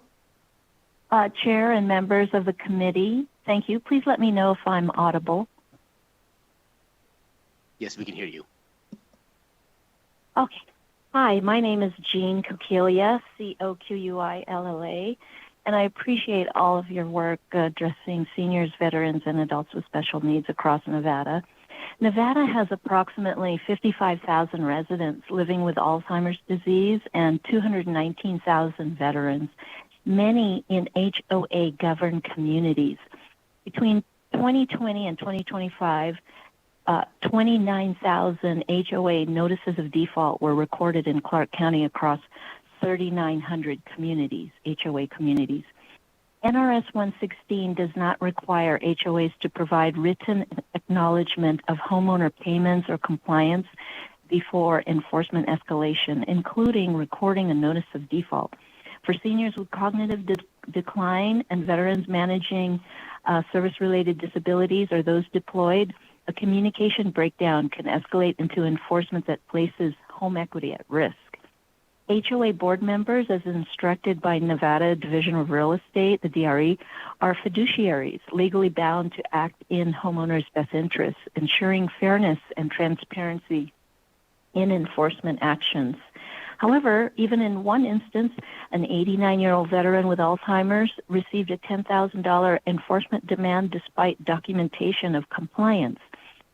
States like Colorado, California, Florida, and North Carolina have strengthened HOA statutes to improve notice requirements, cure opportunities, and enforcement safeguards. So I respectfully request that the committee consider an interim review of whether NRS 116 communication safeguards adequately protect vulnerable populations. This review would not require new appropriations, and I'll submit supporting data to the committee manager. Thank you. Thank you. Broadcast, can we go to the next caller?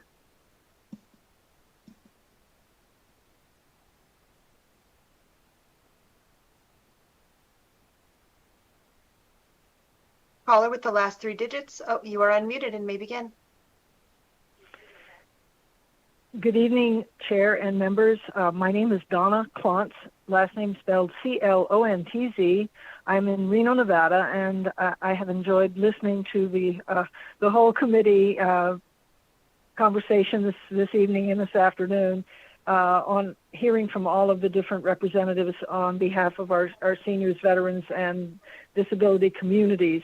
I am part of several groups here in Reno that are very concerned about our senior population. The Senior Coalition of Washoe County and AARP Age Friendly Reno. Both groups have begun to follow your committee and several others that are meeting in the interim on behalf of senior communities so that we can be better advocates and so that we can offer some ideas to you as you work toward the next legislative session.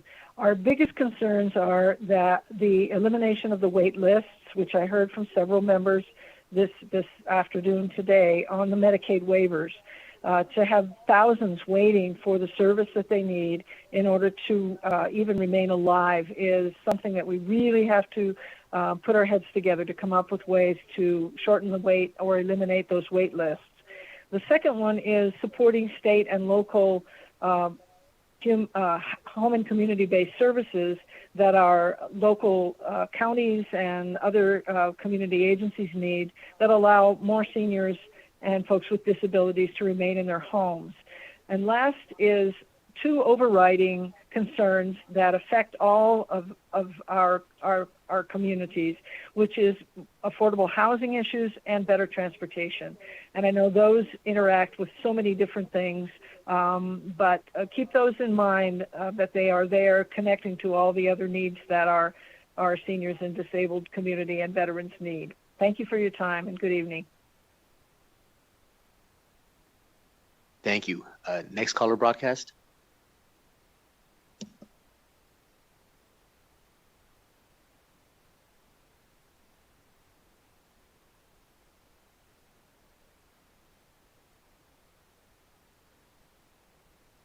Caller, please press *6 to unmute. Hello, good evening, Chair De Silva and committee members. My name is Jody Collins, spelled Collins. I am the parent and legal guardian of my son, Andre Collins. He is 30 years old and has multiple disabilities, and I would like to speak about AB 368 that you talked about earlier. My son, Andre, moved into an apartment with roommates, and the lease lists only Andre and his 2 roommates as tenants. There is no provider named on the lease. As such, this apartment is not considered a provider-controlled facility under Medicaid guidelines. According to Medicaid.gov, if a Medicaid recipient rents an apartment with roommates and receives 24-hour supervision from a provider or state agency but holds the lease and is able to change providers without breaking this lease, the setting is not provider-controlled. This accurately describes Andre's current living arrangement, and I believe this is why AB 368 does not even apply to my son and his roommates, who all want cameras. Given that, I'm asking where, under the new ADSC policy that was developed from AB 368, my son's type of living arrangement is categorized. I don't believe it falls into what is covered as facilities in AB 368. If you or I rented an apartment and the lease did not prohibit the use of cameras, we would be free to install them if we chose to do so. So why then is my son being treated differently? Is it solely because he has a disability? Having worked on AB 368 with Assemblyman Carter during the last legislative session, we realize there is still work to be done. We have concerns with the definition of living quarters. Under NRS 449.176, it is defined living quarters as a room in which a patient resides. My loved one is not a patient. He is a person who happens to have a disability. Additionally, most legal definitions of living quarters encompass any habitable area within a dwelling. I do not understand why the NRS statute restricts the definition solely to a bedroom. My son rents the entire apartment, not just one room. And we hope that this committee continues to advocate for this for many loved ones who are requesting cameras in their apartment that they rented. I thank you for allowing me the opportunity to speak.